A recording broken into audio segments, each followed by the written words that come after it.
She stood outside the door, perfectly still, listening to the man she was supposed to marry explain why she was acceptable enough. Not loved, not chosen, just convenient. The words didn't break her. They woke her. By dawn, Evelyn Carter would vanish from the estate that had shaped her entire existence, carrying nothing but resolve and the terrifying freedom of starting over. This is the story of a woman who walked away from everything she was promised to find something worth keeping. Stay until the end, hit that like button, and comment what city you're watching from. I want to see how far this story travels. The estate looked different at night. Evelyn had walked these hallways 1,000 times, knew every creak in the floorboards, every place where moonlight cut through the tall windows and pooled on the carpet. But tonight, past midnight, with most of the household asleep, the silence felt heavier, more final. She wasn't supposed to be awake. Ladies didn't wander at this hour. They slept soundly in their rooms, trusting the world would still be there in the morning, orderly and predictable. But Evelyn had never been good at sleep. Her mind moved too fast, circling problems she wasn't allowed to solve, questions she wasn't supposed to ask. Tonight, she'd given up on rest entirely. She'd put on her dressing gown and slippers, thinking maybe a walk to the library would help. A book. Something to quiet the restlessness that had been building in her chest for weeks now, ever since the engagement had been formally announced. She should have been happy. Everyone said so. "You'll be a duchess," her mother had whispered, gripping her hands too tightly. "Do you understand what that means? Security, respect, everything we've worked for." Evelyn had nodded, smiled, said the right things. But happiness felt like something that happened to other people. The kind of women who laughed easily, who took up space without apologizing for it. Evelyn had learned early that her value lay in being unobtrusive, pleasant, the kind of person you could forget was in the room until you needed something from her. She'd perfected that role. And now it was paying off, wasn't it? A future duchess. Most women would kill for this opportunity. So why did it feel like drowning? The library was on the far side of the West Wing, past the drawing rooms and her fiancé's study. She'd nearly made it when she heard voices, low, male, coming from behind a door that had been left slightly ajar. She should have kept walking, should have pretended she'd heard nothing, but she recognized one of the voices. Edmund, the Duke of Thornhill, her future husband. Evelyn stopped. "I still don't understand the rush," another man was saying. She didn't recognize this voice, probably one of Edmund's friends from London. "You've avoided marriage for years. Why now? Why her?"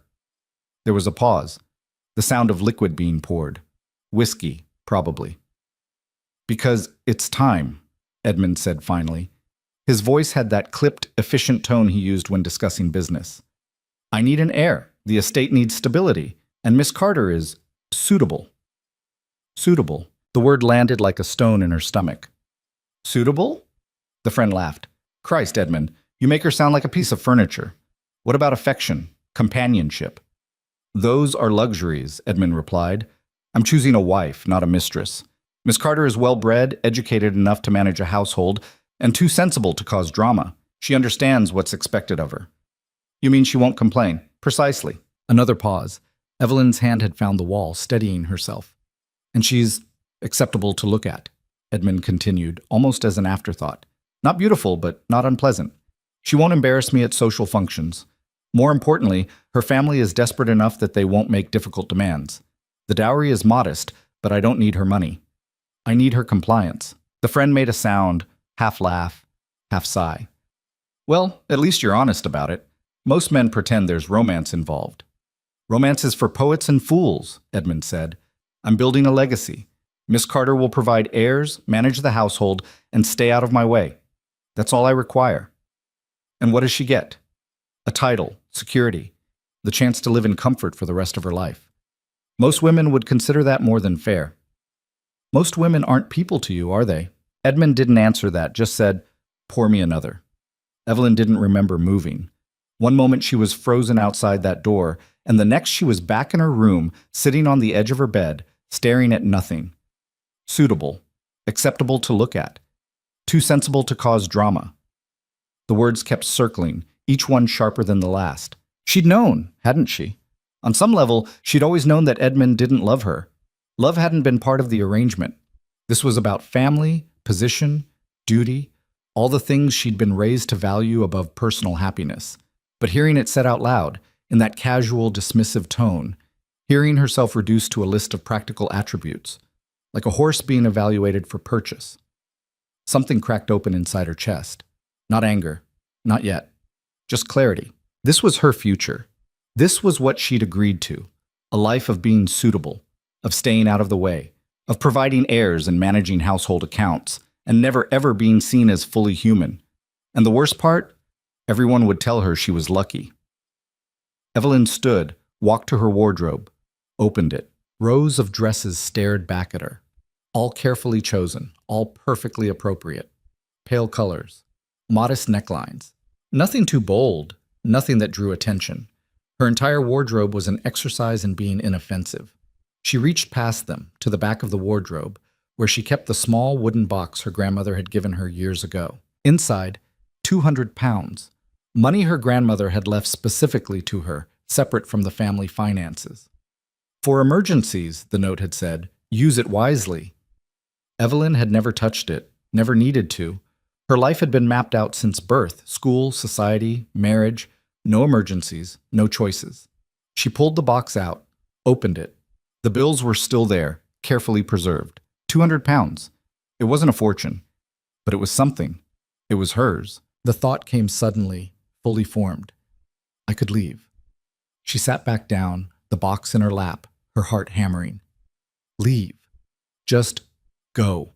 Walk out that door and never come back. The idea was insane. Impossible. Women didn't just leave, not women like her, from families like hers. There were expectations, obligations, consequences. But as she sat there in the dark, listening to the estate settle around her, another thought pushed through. What if I do it anyway? The decision, once made, felt less like courage and more like inevitability. Evelyn didn't sleep. She sat at her small writing desk and made a list, because that's what you did when facing the impossible. You broke it into manageable pieces. What I need, practical clothing. The money from grandmother's box. A traveling bag, small enough to carry alone. Food for 2 days. A story, in case anyone stops me. What I'm leaving. Everything else. It looked absurd, written out like that. 23 years of life reduced to 2 short lists. But it also looked possible. The household wouldn't wake for hours. The servants started their day before dawn, but even they wouldn't be moving around for another 2 hours at least. If she left now, quietly, carefully, she could be miles away before anyone noticed. And then what? Evelyn pushed that question aside. She'd figure it out, one step at a time. She changed out of her nightgown, choosing the most practical dress she owned. A simple gray wool, sturdy and warm. She added her warmest cloak, good walking boots, gloves, pulled her hair back into a tight braid. Looking at herself in the mirror, she barely recognized the woman staring back. She looked plain, forgettable, perfect. The money went into a small leather pouch she could wear under her dress. The bag, a modest travel satchel she'd used years ago for weekend visits, held a spare dress, undergarments, toiletries, and what food she could gather from her room without raising suspicion. 2 apples, a half loaf of bread she'd saved from dinner, some cheese wrapped in cloth. It wasn't much, but it was enough to start. She picked up the last item, a small, worn book of poetry her grandmother had given her. Completely impractical, but it had been a gift given with love, and Evelyn couldn't bring herself to leave it behind. Into the bag it went. Then she sat down and wrote 3 letters. The first was to her mother, short, apologetic, firm. I cannot marry the Duke of Thornhill. Please don't look for me. I'm sorry. I hope someday you'll understand. The second was to Edmund, even shorter. I release you from our engagement. You deserve someone more suitable. The third was to her younger sister, Caroline. This one was harder. Caroline was only 17, still naive enough to believe in fairy tales and happy endings. What would she think when she woke to find Evelyn gone? Be braver than I was, Evelyn wrote. Don't let them make you small. She sealed the letters, left them on her desk where they'd be found. And then, carrying nothing but a single bag and the weight of her own decision, Evelyn Carter walked out of her room, down the silent hallway, through the servants' entrance at the back of the house, and into the cold, pre-dawn darkness. She didn't look back. So, the countryside at night was a different world. Evelyn had spent her entire life on estates, manicured grounds, carefully maintained gardens, landscapes designed for beauty and control. But out here, beyond the iron gates and sculpted hedges, nature didn't care about order. The road was rough, unpaved in places, winding through fields that stretched dark and endless under a sky just beginning to pale at the edges. The air was cold enough to burn her lungs, and within 20 minutes her feet ached despite the good boots. But she kept walking. At first, every sound made her flinch. The rustle of wind through bare trees, the distant call of some night bird, the crunch of her own footsteps on gravel. She kept expecting to hear horses behind her, voices calling her name, someone coming to drag her back to the life she'd escaped. But the road stayed empty. By the time the sun rose, a thin gray light that did nothing to warm the air, Evelyn had put maybe 5 miles between herself and the estate. Not far enough. Not nearly far enough, but it was a start. She stopped to rest beneath a cluster of trees, her legs trembling from exertion and adrenaline. The bread was stale, the cheese hard, but she forced herself to eat slowly, rationing. She had no idea when she'd find more food or where she was even going. A market town, maybe. Somewhere large enough that a single woman traveling alone wouldn't draw immediate suspicion. Somewhere she could find work. Work. The word felt foreign. Ladies didn't work. They managed households, supervised servants, organized social events, but they didn't work. Not for money, not for survival. Evelyn had no idea what she was qualified to do. She could read and write, well, actually, better than most. She could do mathematics, keep accounts, speak French passably well. She could play the piano, embroider, make polite conversation about nothing. None of that felt particularly useful for surviving alone. But she'd figure it out. She had to. The day stretched long and cold. Evelyn walked until her feet were numb and her back ached from the weight of the bag. She passed a few other travelers, a farmer with a cart, 2 men on horseback who barely glanced at her. But no one stopped. No one asked questions. In her plain gray dress, with her head down and her pace steady, she was invisible. Just another person on the road, unremarkable and forgettable. For the first time in her life, Evelyn was grateful to be ordinary. By late afternoon, she spotted a village in the distance, a cluster of buildings, smoke rising from chimneys, the welcome sight of civilization. Her entire body hurt, and she was so tired she could barely think straight, but relief pushed her forward. The village was small, maybe 30 buildings total, arranged around a central square with a church at one end and what looked like an inn at the other. People moved through the streets, women carrying baskets, children chasing each other, men standing in small groups talking. Normal life. The kind Evelyn had observed from a distance but never really participated in. She headed for the inn, her stomach twisting with anxiety. This was the first real test. Could she pass as someone ordinary? Could she blend in? The inn was called the Silver Heart, according to the weathered sign hanging above the door. Inside it was warm and crowded, smelling of bread and ale and unwashed bodies. Evelyn paused just inside the entrance, momentarily overwhelmed. "Help you, miss." A woman stood behind the bar, middle-aged, sturdy, with sharp eyes that took in everything at once. The innkeeper, probably. Evelyn stepped forward, forcing her voice steady. "I'm looking for a room, just for tonight." "Traveling alone?" The woman's eyes narrowed slightly. "Yes, I'm visiting family nearby." The lie came easier than expected. "But I missed the last coach and need somewhere to stay until morning." The woman studied her for a long moment. Evelyn kept her expression neutral, pleasant, unthreatening. Finally, the woman nodded. 3 shillings for the night. That includes breakfast." 3 shillings. Evelyn had no idea if that was expensive or reasonable, but she pulled out her coin purse and counted out the money carefully. The woman pocketed it. "Rooms upstairs, second door on the right. There's a wash basin and clean linens. Supper's at 6 if you want it. Costs extra." "Thank you." Evelyn climbed the narrow stairs, found the room, tiny, barely large enough for the bed and a small table, but clean, and finally let herself collapse onto the mattress. She'd done it. She'd actually done it. For the first time since leaving, the reality of what she'd done crashed over her. She was alone, truly alone.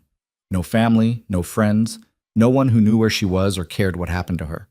The freedom was terrifying, but lying there in that small, plain room, listening to the sounds of the inn around her, people talking, laughing, living their ordinary lives, Evelyn felt something she hadn't felt in years. Possibility. She stayed in the village for 3 days, not because she planned to, but because leaving meant deciding where to go next, and Evelyn wasn't ready to make that decision yet. So she paid for another night, and then another, telling the innkeeper, Mrs. Brennan, she'd learned, that her family business was taking longer than expected. Mrs. Brennan didn't question it. Evelyn paid on time, caused no trouble, and kept to herself. That seemed to be enough. During the day, Evelyn walked through the village observing, watching how people interacted, what they wore, how they spoke. She was learning a new language, the language of ordinary life.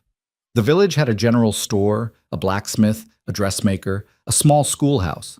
Most people seemed to know each other, their lives interconnected in ways Evelyn had never experienced. They called out greetings across the street, stopped to share gossip, helped each other with casual ease. It looked nice. Complicated, probably. Small towns always had their dramas, but real in a way her old life had never been. On the third day, Evelyn was sitting in the common room of the inn, eating breakfast and trying to decide what to do next, when a commotion at the door drew everyone's attention.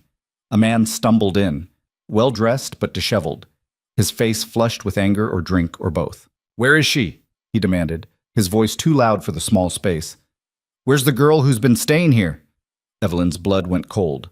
Mrs. Brennan stepped forward, her expression wary. "I've got several guests, sir. You'll have to be more specific." "Young woman, traveling alone? Been here 3 days? Don't play stupid with me." Evelyn set down her fork carefully, her mind racing.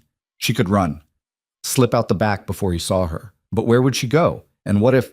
The man turned, scanning the room, and his eyes locked on her. "There you are." But it wasn't Edmund. Relief and confusion hit simultaneously. The man crossed the room in 3 strides, towering over her table. Up close, he was younger than she'd thought, maybe 30, with the kind of face that might have been handsome if it wasn't twisted with anger. "You're the one," he said. "The one who's been teaching my sister mathematics." Evelyn blinked. What? Don't play innocent. Emily came home yesterday going on and on about some woman at the inn who helped her with her schoolwork. Told her she was smart enough for anything." He spat the words like they were poison. "What the hell do you think you're doing, filling her head with nonsense?" Understanding clicked into place. 2 days ago, Evelyn had been sitting outside the inn when a young girl, maybe 12, had walked past, crying over a slate covered in mathematics problems. Without thinking, Evelyn had stopped her, looked at the problems, and spent 20 minutes explaining them until the girl understood. It had felt good, useful. Like maybe all those years of education hadn't been completely wasted.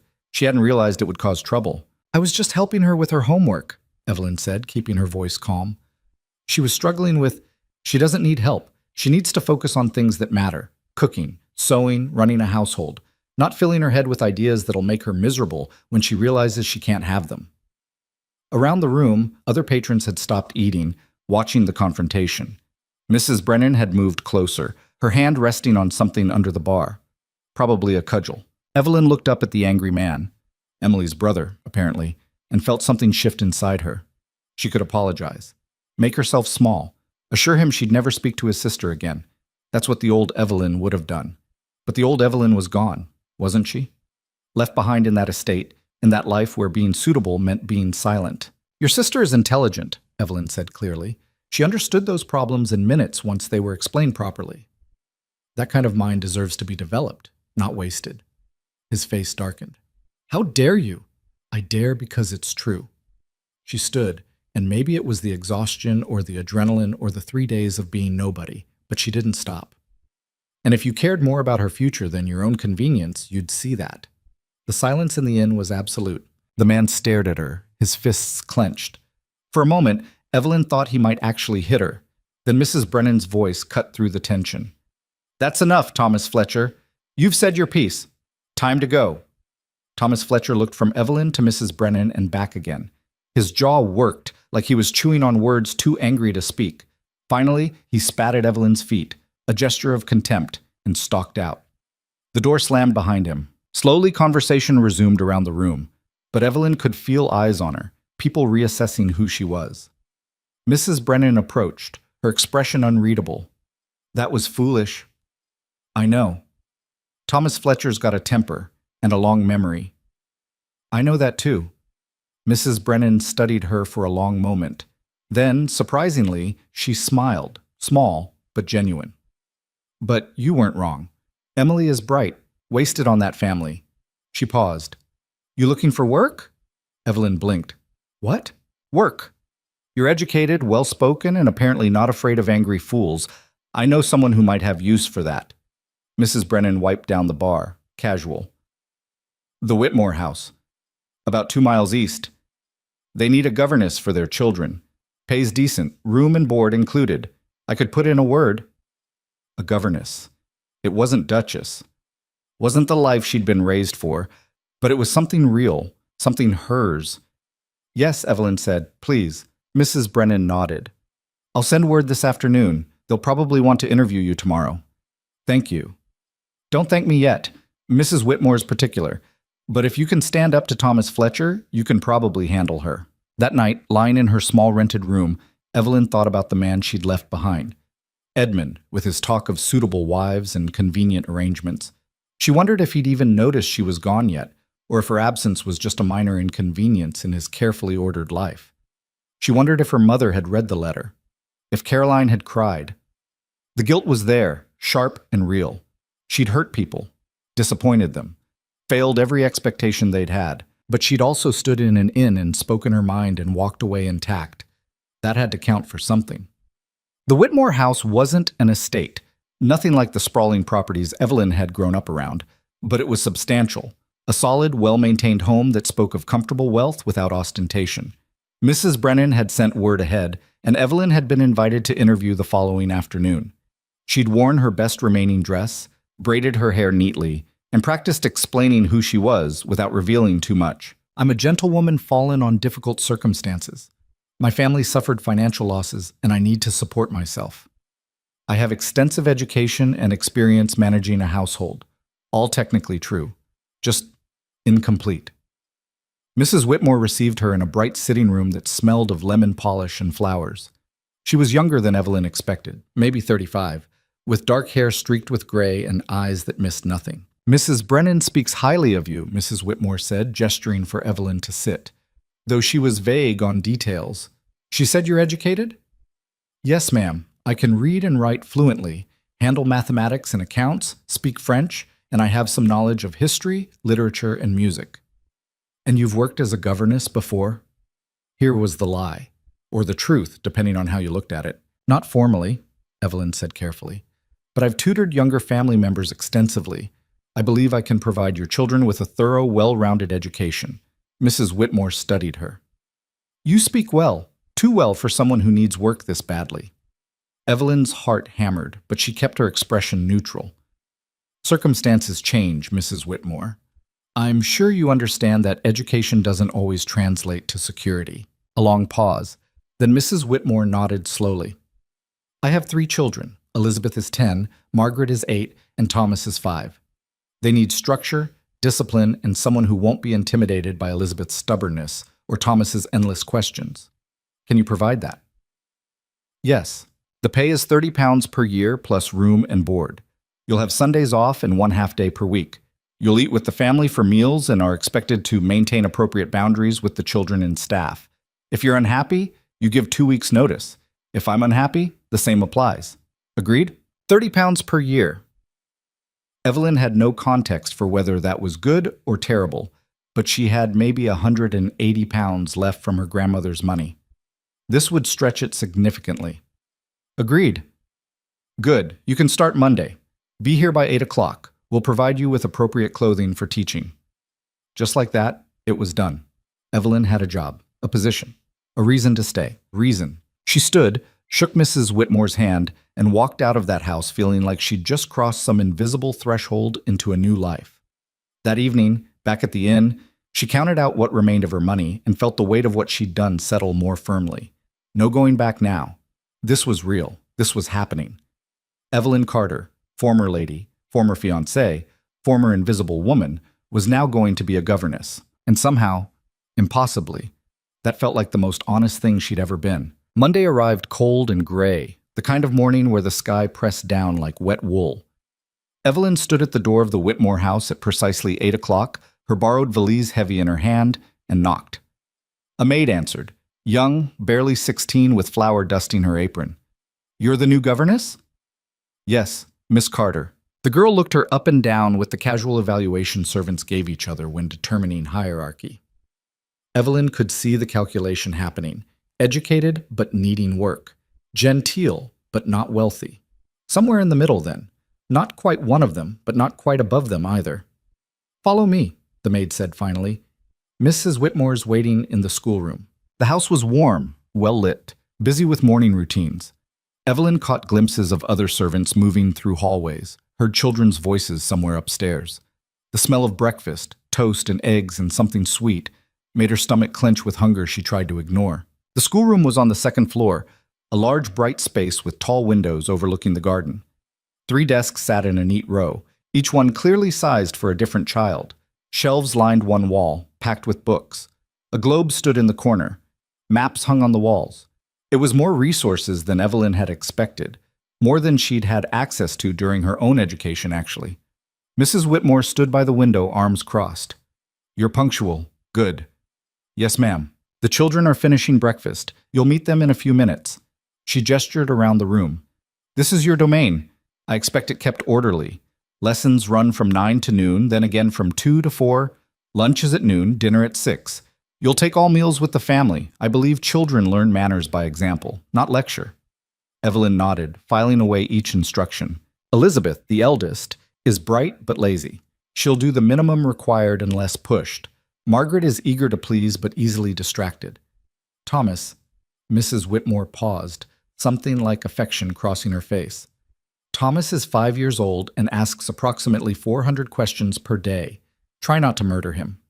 Despite everything, Evelyn felt her mouth twitch toward a smile. "I'll do my best. One more thing." Mrs. Whitmore's expression turned serious. "I don't care about your past. Whatever brought you here, whatever you left behind, that's your business. But if it follows you to my door and threatens my children's safety or well-being, you'll be gone the same day. Understood?" The threat was clear and fair. "Understood." "Good. Now let's meet your students." The children tumbled into the schoolroom minutes later, a chaotic bundle of energy and curiosity. Elizabeth came first, tall for 10, with her mother's dark hair and a suspicious, evaluating gaze that reminded Evelyn uncomfortably of herself at that age. Margaret followed, smaller, softer, already smiling nervously. And Thomas brought up the rear, a whirlwind of motion and noise. "Children, this is Miss Carter. She'll be your new governess." "Where's Miss Preston?" Elizabeth asked immediately, her tone bordering on rude. "Miss Preston married and moved to York," Mrs. Whitmore said calmly. "You knew that, Elizabeth. Don't be difficult." Elizabeth's jaw set in a way that promised future conflict. Thomas, meanwhile, had approached Evelyn directly, staring up at her with enormous brown eyes. "Do you know any stories?" "Thomas, manners," Mrs. Whitmore warned. "Sorry. Do you know any stories, please?" Evelyn crouched down to his level. "I know several. Do you like adventure stories or funny ones?" "Both." "Thomas, let Miss Carter breathe," Margaret said, tugging at her brother's sleeve. Then to Evelyn, "I'm sorry, he's always like this." "Don't apologize for me," Thomas protested. "Children." Mrs. Whitmore's voice cut through the brewing argument. "Miss Carter needs to begin lessons. Behave yourselves. I'll check in at lunch." She left, closing the door behind her with a soft click that somehow felt final. 3 faces stared at Evelyn, waiting, judging. She stood slowly, buying herself a moment to think. Every governess story she'd ever heard said the first day was crucial. Establish authority immediately, set clear boundaries, show them who was in charge. But looking at these 3 children, Elizabeth defensive, Margaret anxious, Thomas bubbling with barely contained energy, Evelyn found herself thinking about all the tutors and governesses from her own childhood, the ones who'd treated her like a problem to be solved, a mind to be shaped into something useful but not too independent. She'd hated every single one of them. "Right," Evelyn said. "Before we start formal lessons, I need to know what you already know. Elizabeth, what's the last book you read?" Elizabeth blinked, clearly not expecting the question. Pride and Prejudice." "Did you enjoy it?" A pause, like this might be a trap. "Yes?" "Why?" I don't know. I just did." "That's not good enough." Evelyn pulled a chair over and sat down, making herself their height rather than towering over them. "If you're going to read, you should be able to say why you like something. Otherwise, you're just moving your eyes across words without thinking. So, why did you enjoy Pride and Prejudice?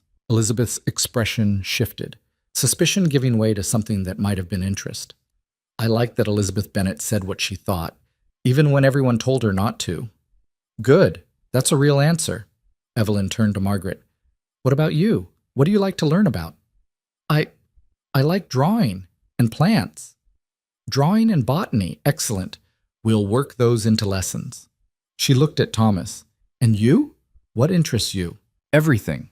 Thomas bounced on his toes. Why is the sky blue? Why do birds fly? Why do we have to sleep? Why? All right. I see your mother wasn't exaggerating. But Evelyn was smiling. We'll start with questions then.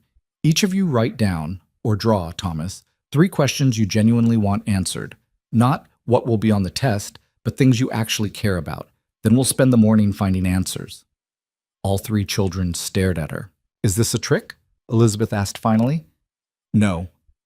But we're supposed to do grammar and sums, and we'll do those too. But learning works better when you care about what you're learning. So, 3 questions. Go. There was a long, uncertain pause. Then Margaret picked up a pencil. Thomas grabbed paper, and after another moment of resistance, Elizabeth did too. By the end of the first week, Evelyn was exhausted in a way she'd never experienced before. Physical labor she could have handled. She'd walked miles in the cold, after all.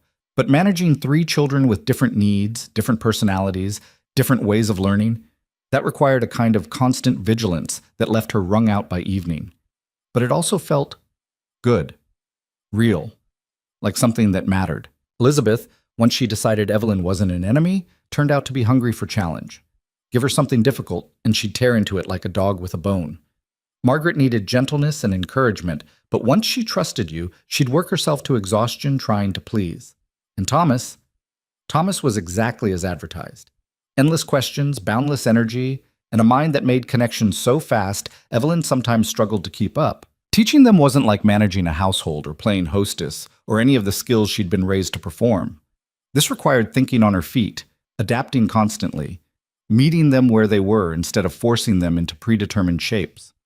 She loved it. She also hated how much she loved it, because it reminded her of everything she'd never be able to have in her old life. If she'd married Edmund, if she'd become a duchess, she might have had children eventually. But they wouldn't have been hers, not really. They'd have been raised by nurses and governesses, shaped by tutors and boarding schools, turned into proper heirs and spare copies of their parents. She'd never have gotten to see them think. Miss Carter? Evelyn looked up from the essay she was reviewing, Elizabeth's analysis of a poem they'd read that week, to find Margaret standing in the doorway of the schoolroom. It was late afternoon, lessons finished for the day, but Margaret looked anxious. What's wrong? Mama wants to see you in her sitting room. Evelyn's stomach dropped.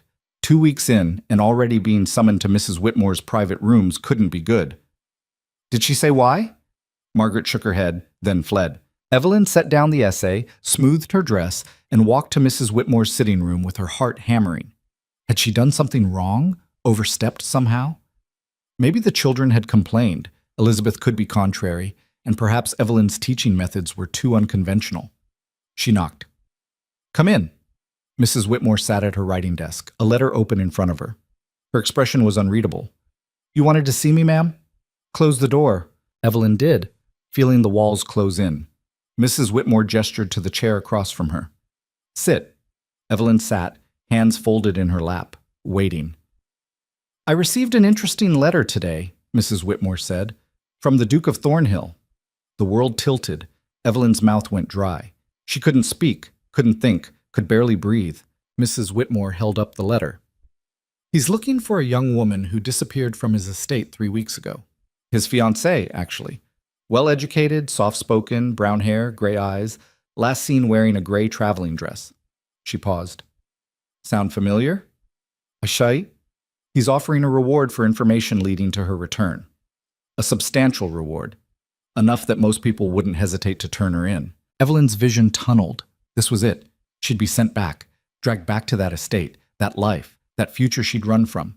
Everything she'd built here, the fragile beginning of something real, would disappear. I'm sorry, she managed. I should have told you. I should have what? Announce to a stranger that you were running from an engagement to a duke? Mrs. Whitmore set the letter down. That would have been spectacularly stupid.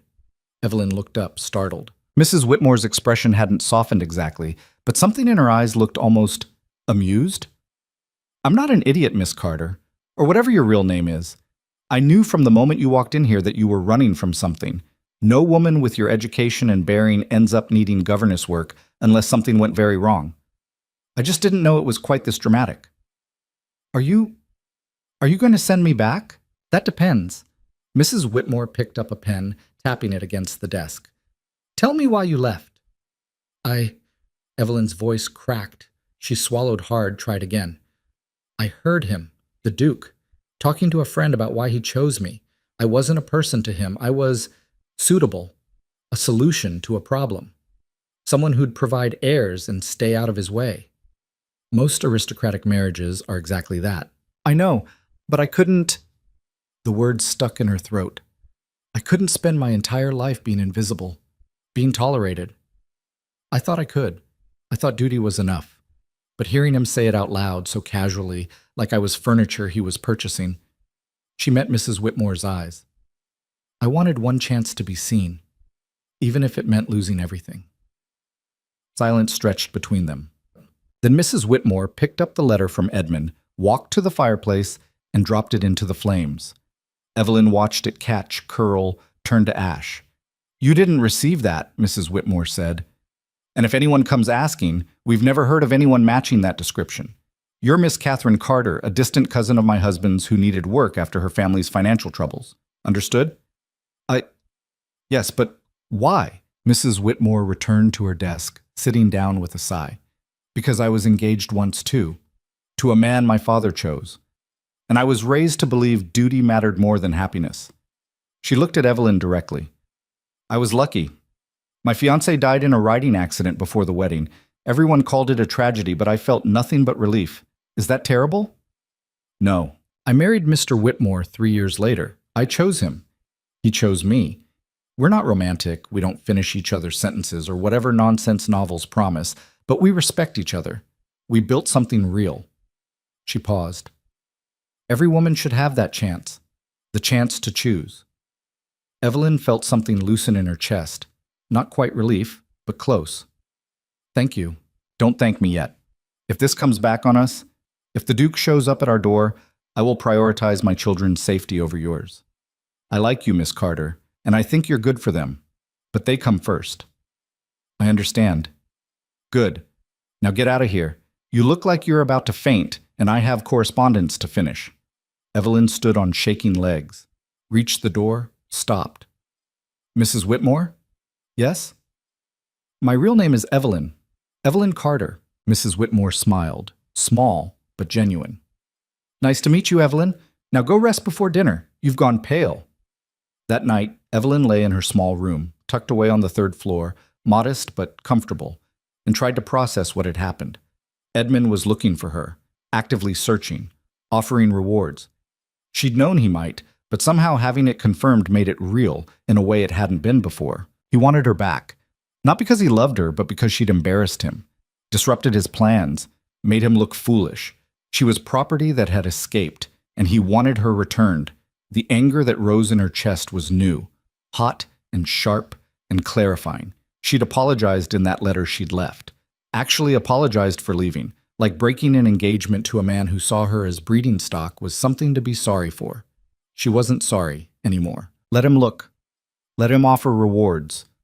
She wasn't going back. But lying there in the dark, listening to the house settle around her, Evelyn couldn't shake the fear. Edmund had resources, connections. If he was determined enough, if he looked hard enough, she pushed the thought away. She'd deal with that if it happened. Right now she had a job, a purpose. 3 children who were actually starting to trust her. That had to be enough. The next morning, Elizabeth was waiting for her in the schoolroom, holding a book Evelyn didn't recognize. I finished the essay, Elizabeth said without preamble. And I started reading this. She held up the book, Sense and Sensibility. It's better than the last one. Bold claim. I'm right, though. Elizabeth sat down at her desk, but instead of pulling out her slate for morning work, she looked at Evelyn directly. Mama told us you're staying, that you're family now. Did she? She said some people try to make you into something you're not, and that's wrong, and that we should be grateful you're here because you actually see us. Elizabeth's expression was fierce. Is someone trying to make you into something you're not? The question hit harder than it should have. Yes, Evelyn said finally. Someone was. Good thing you left then. Good thing. Are you scared they'll find you? Evelyn could have lied. Should have, probably. But Elizabeth was looking at her with that sharp, evaluating gaze, and Evelyn knew she'd see through anything false. Yes, sometimes. Elizabeth nodded, like this confirmed something. Margaret's scared of storms. Thomas is scared of the dark. Mama says being scared doesn't make you weak. It just means you understand danger. Your mother's a smart woman. I know. Elizabeth pulled out her slate. Can we read more poetry today? I want to find another poem to analyze, but something with more action this time. Less sitting around in gardens talking about feelings. Evelyn felt herself smile. I think I can find something. By Margaret's birthday in late November, Evelyn had settled into a rhythm. Wake at 6, wash and dress, breakfast with the family at 7. Lessons from 9 until noon, then lunch. Afternoons were for art, music, outdoor walks when weather permitted. Dinner at 6, then evening study time for Elizabeth while Margaret practiced piano and Thomas, theoretically, prepared for bed. It was structured, demanding, exhausting. It was also the most stable thing Evelyn had ever experienced. For Margaret's 8th birthday, Mrs. Whitmore had invited several local families for tea and cake. Nothing elaborate, but enough to make the house busy with preparation.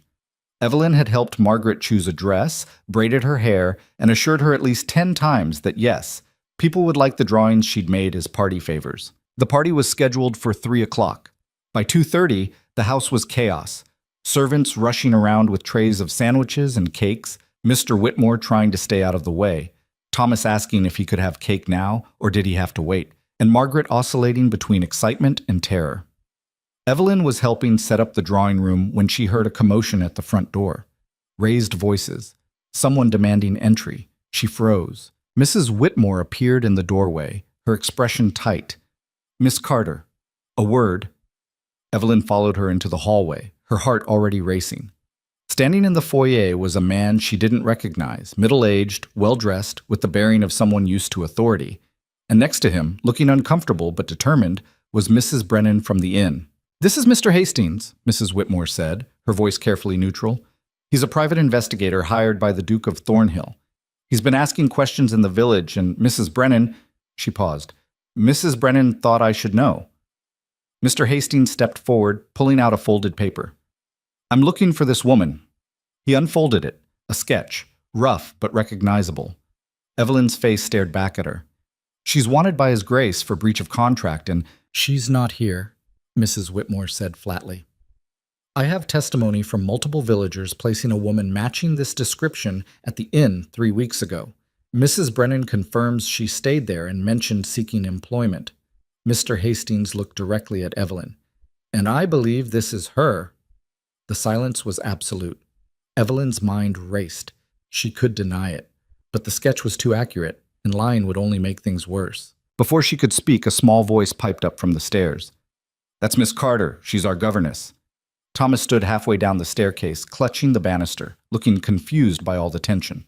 Thomas, go to your room, Mrs. Whitmore said. But now. He fled. Mr. Hastings smiled, cold, professional. So you are the missing Miss Carter. His Grace will be most pleased to hear you've been found. I'm not going back, Evelyn said. Her voice came out steadier than she felt. I won't. That's not your decision to make. His Grace has legal rights. Legal rights to what? She broke an engagement, not the law. Mrs. Whitmore stepped between Evelyn and Mr. Hastings. And if you think you're removing one of my employees from my home without her consent, you're mistaken. This is a private matter between, this is my house, and you're not welcome. Mrs. Whitmore's voice could have cut glass. Mrs. Brennan, thank you for the warning. Mr. Hastings, you have 10 seconds to leave before I have my husband throw you out. Mr. Hastings' expression hardened. You're making a mistake, Mrs. Whitmore. The Duke of Thornhill is a powerful man. I don't care if he's the king. Get out. For a moment, Evelyn thought Mr. Hastings might refuse, but something in Mrs. Whitmore's stance, or maybe just the growing sound of Mr. Whitmore's footsteps approaching, made him reconsider. "I'll inform His Grace of Miss Carter's location," he said. "What happens next is his decision." He left, the door slamming behind him. Mrs. Brennan lingered, looking apologetic. "I'm sorry. I tried to warn you before he got here, but you did exactly right," Mrs. Whitmore said. "Thank you." After Mrs. Brennan left, Mrs. Whitmore turned to Evelyn. Her expression was grim. "We have a problem." "I'll leave," Evelyn said immediately. "Tonight. I won't bring this down on—" "Don't be stupid. Where would you go? He knows you're here now. He'll follow." Mrs. Whitmore paced, thinking, "We need a better solution." "There isn't one. He's a duke. He has money, influence, and I have something better." Mrs. Whitmore stopped pacing. "I have the truth, and I have witnesses willing to tell it." "What do you mean?"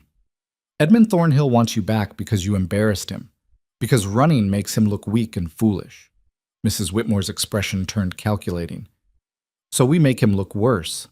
We make it clear that pursuing you isn't strength, it's desperation. We turn public opinion against him." "How?" "Leave that to me. Right now we have a birthday party to host." Mrs. Whitmore smoothed her dress, composing herself. "Margaret's been looking forward to this for weeks. We're not letting your past ruin her present." The party happened. Evelyn smiled, served cake, admired drawings, and pretended everything was fine, but her hand shook every time someone knocked at the door. That night, after the guests left and the children were in bed, Evelyn sat in her room and faced the truth. She couldn't run forever. Eventually, Edmund would find her again. And next time, he might bring more than just an investigator. The knock at her door was soft. "It's me," Mrs. Whitmore's voice said. Evelyn opened it. Mrs. Whitmore held a letter. "I've written to my cousin. He's a solicitor in London. I've asked him to look into what legal recourse you actually have. Breaking an engagement isn't a crime, and you took nothing that wasn't yours. Edmund can't force you to marry him. He can make my life impossible. Only if you let him." Mrs. Whitmore handed her the letter. "Read it. Tell me if I've missed anything. We'll send it tomorrow." Evelyn took the letter, feeling something shift inside her. "Why are you doing this?" "Because you're a good teacher. Because my children have flourished under your care. Because—" Mrs. Whitmore paused. "Because no one helped me when I needed it, and I've regretted that ever since. Someone should help you." After she left, Evelyn read the letter. It was thorough, clear, and absolutely devastating to Edmund's position. Mrs. Whitmore had outlined every conversation, every lesson, every moment that proved Evelyn was a capable, independent woman exercising her legal right to refuse marriage. It was also a declaration of war. If they sent this letter, if they pushed back publicly, Edmund wouldn't back down. He'd escalate. Come himself, maybe. Bring pressure to bear on the Whitmores. Make everything harder. But the alternative was running again, and again, and again. Evelyn picked up a pen. At the bottom of the letter, she added one line in her own hand. "I will not be convenient anymore." She sealed it herself and left it on Mrs. Whitmore's desk to be posted. Whatever happened next, she would face it standing still. The response came faster than expected. 5 days after Mrs. Whitmore's letter was posted, a carriage arrived at midday. Black lacquer with a ducal crest emblazoned on the door. Evelyn was in the schoolroom with the children when she heard it, the sound of wheels on gravel carrying through the open window like a death knell. Elizabeth looked up from her Latin translation. "Someone's here." "Keep working," Evelyn said, but her voice sounded wrong even to her own ears. Margaret's pencil stopped moving. "Miss Carter? You look—" The door opened. Mrs. Whitmore stood there, her face pale. "Evelyn, come with me. Now." "The children—" "Elizabeth can supervise for 10 minutes. Come." Evelyn followed her down the hallway, her heart hammering so hard she thought she might be sick. Through the window at the landing, she could see the carriage. A footman stood beside it, waiting. "He's here?" Evelyn managed. "No. He sent his solicitor, Mr. James Rutherford." Mrs. Whitmore's jaw was tight. "He's in the drawing room with my husband. They've been talking for 20 minutes. I thought you should know before you walk in there." "What does he want?" "To negotiate your return, presumably. But Evelyn—" Mrs. Whitmore caught her arm. "You don't have to do this. You can leave through the back, take a horse. Be gone before—" "No." The word came out harder than intended. "I'm done running." Mrs. Whitmore studied her face, then nodded. "All right, but I'm coming with you." The drawing room felt smaller than usual. Mr. Whitmore stood by the fireplace, his expression carefully neutral. And seated in the best chair, looking perfectly composed, was a man in his 50s with silver hair and cold, intelligent eyes. He stood when they entered. "Ah, Miss Carter, I presume." Evelyn didn't answer. "I'm James Rutherford, solicitor to His Grace the Duke of Thornhill. I've come to discuss the rather unfortunate situation that has arisen from your sudden departure." "There's nothing to discuss," Evelyn said. "I'm not going back." "I understand you feel that way. However, His Grace has invested considerable time and resources in this engagement.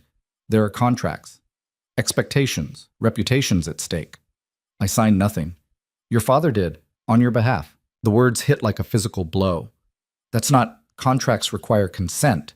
From a legal guardian, yes, which your father was at the time." Rutherford pulled out a document, unfolding it with deliberate care. "This is a betrothal contract signed by your father and His Grace 3 months before the official engagement announcement. It stipulates terms, timelines, and, most relevantly, penalties for breach of contract." "What penalties?" Mrs. Whitmore demanded. "Financial compensation to His Grace for damages to reputation and prospects. The sum outlined is £5,000. The room went silent. £5,000. More money than Evelyn could imagine, more than her father had, certainly. The gambling debts that had necessitated her advantageous marriage in the first place had already devastated the family finances. "That's absurd," Mr. Whitmore said. "You can't enforce—" "I can and will. Unless Miss Carter returns to fulfill her obligations, His Grace will pursue legal action against her family for the full amount." Rutherford looked at Evelyn. "I understand you have a younger sister. Caroline, isn't it? 17, unmarried, with her whole life ahead of her. It would be unfortunate if your family's financial ruin prevented her from making a suitable match." The threat was clear, calculated, cruel. Evelyn felt the walls closing in. She'd thought leaving meant only her future was at stake. But Edmund had found the one lever that could still move her, her family. Caroline, who'd done nothing wrong, who still believed in happy endings. "That's blackmail," Mrs. Whitmore said, her voice shaking with fury.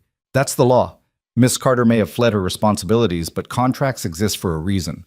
Rutherford folded the document, tucking it back inside his coat. "His Grace is prepared to be reasonable. Return willingly, marry as agreed, and the matter is settled. No lawsuit, no financial penalties, no scandal. And if I refuse, then your family faces ruin. Your father will be pursued for the full amount. Your sister's prospects will be destroyed, and your name will be dragged through every court and newspaper in England. His Grace has no interest in mercy for those who publicly humiliate him." Evelyn couldn't breathe. Every choice led to disaster. Return and spend her life invisible, or stay and destroy everyone she'd left behind. "She needs time to consider," Mr. Whitmore said. "She has until tomorrow evening. I'm staying at the inn in the village. His Grace expects an answer by 8 o'clock. Rutherford stood, adjusting his coat. "I suggest you choose wisely, Miss Carter. Pride is an expensive luxury." After he left, Evelyn stood frozen in the drawing room while the Whitmores argued about legal options, precedents, ways to fight back. Their voices washed over her like water. She'd been so stupid, so naive, thinking she could just walk away, that her choices only affected herself. Edmund had known exactly what would bring her back, and he'd aimed directly at the weakest point. "Evelyn," Mrs. Whitmore's hand on her shoulder, "we'll find a way." "There isn't one. There's always it." "No." Evelyn pulled away. "He's right. The contract is real. The penalties are enforceable. If I don't go back, Caroline suffers. My father suffers. Everyone suffers except me. So you're just going to surrender?" "What choice do I have?" The question hung unanswered. That night, Evelyn couldn't sleep. She lay in her narrow bed, staring at the ceiling, trying to find a solution that didn't exist. Return to Edmund? Lose herself. Stay here? Destroy her family? There was no third option. Unless... The thought came slowly, like something surfacing from deep water. What if the contract could be invalidated? She sat up, reaching for the candle. Her hand shook as she lit it, her mind racing. Contracts required consent from both parties. Her father had signed on her behalf, yes, but she'd been of legal age when the contract was made. Did that matter? Could she argue she should have signed herself? That the contract was invalid without her direct consent? She needed someone who knew law better than she did. The house was dark and silent as Evelyn crept downstairs. She'd seen Mrs. Whitmore's cousin's response letter, the solicitor from London, sitting on the desk in the study. Maybe there was something there, some precedent or loophole that could help. The study door was closed but unlocked. Evelyn slipped inside, holding the candle high. The desk was covered with papers, household accounts, correspondence, bills. She sorted through them carefully, looking for the London solicitor's letter. Looking for something? Evelyn spun, heart stopping. Mr. Whitmore stood in the doorway, holding his own candle. He didn't look angry, just tired. "I'm sorry, I didn't mean to. I was looking for the letter from my wife's cousin. I know." He walked to the desk, pulled open a drawer, and extracted a sealed envelope. "This arrived this evening. I haven't shown it to my wife yet." He handed it to her. Evelyn broke the seal with shaking hands, unfolding the paper. The solicitor's response was 3 pages long, dense with legal terminology. She forced herself to read slowly, absorbing each word. The conclusion hit like a punch to the stomach. While Miss Carter's situation is sympathetic, the contract appears legally sound. Without evidence of coercion or proof that she explicitly refused consent at the time of signing, challenging it in court would be both costly and unlikely to succeed. "I regret I cannot offer more hopeful counsel." "I'm sorry," Mr. Whitmore said quietly. "I'd hoped for better news." Evelyn set the letter down, feeling the last of her hope drain away. "It's over then." "Not necessarily." He pulled out a chair, gesturing for her to sit. "There may be another way." "What way?" "You can't fight the contract, but you could make yourself unmarriageable." Evelyn frowned. "I don't understand." "The contract stipulates that you marry His Grace. It says nothing about what kind of wife you'll be." Mr. Whitmore leaned forward. "What if you returned, but made it absolutely clear you'd be the worst possible Duchess? What if you caused such scandal, such public embarrassment, that Edmund would be forced to end the engagement himself? He'd never— He might, if the cost of keeping you exceeded the cost of letting you go." Mr. Whitmore's expression was serious. "It's risky. You'd be walking back into his control with no guarantee it would work, but it might be your only option."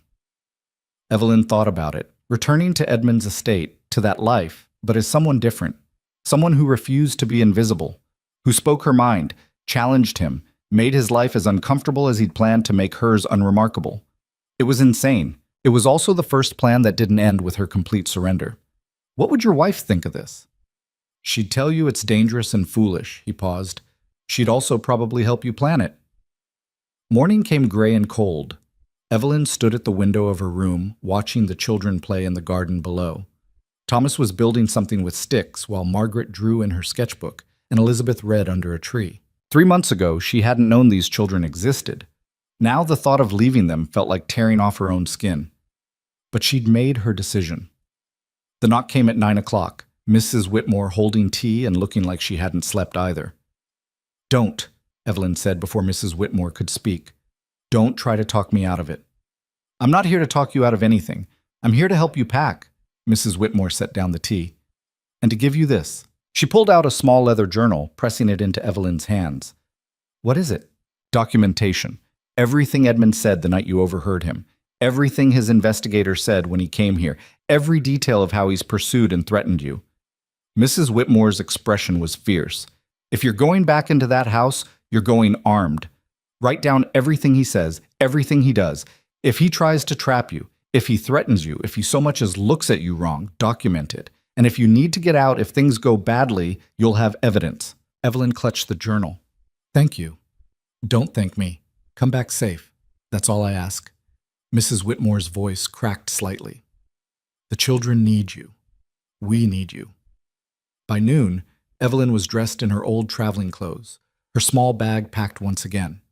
The children gathered in the front hall, confusion and distress written across all 3 faces.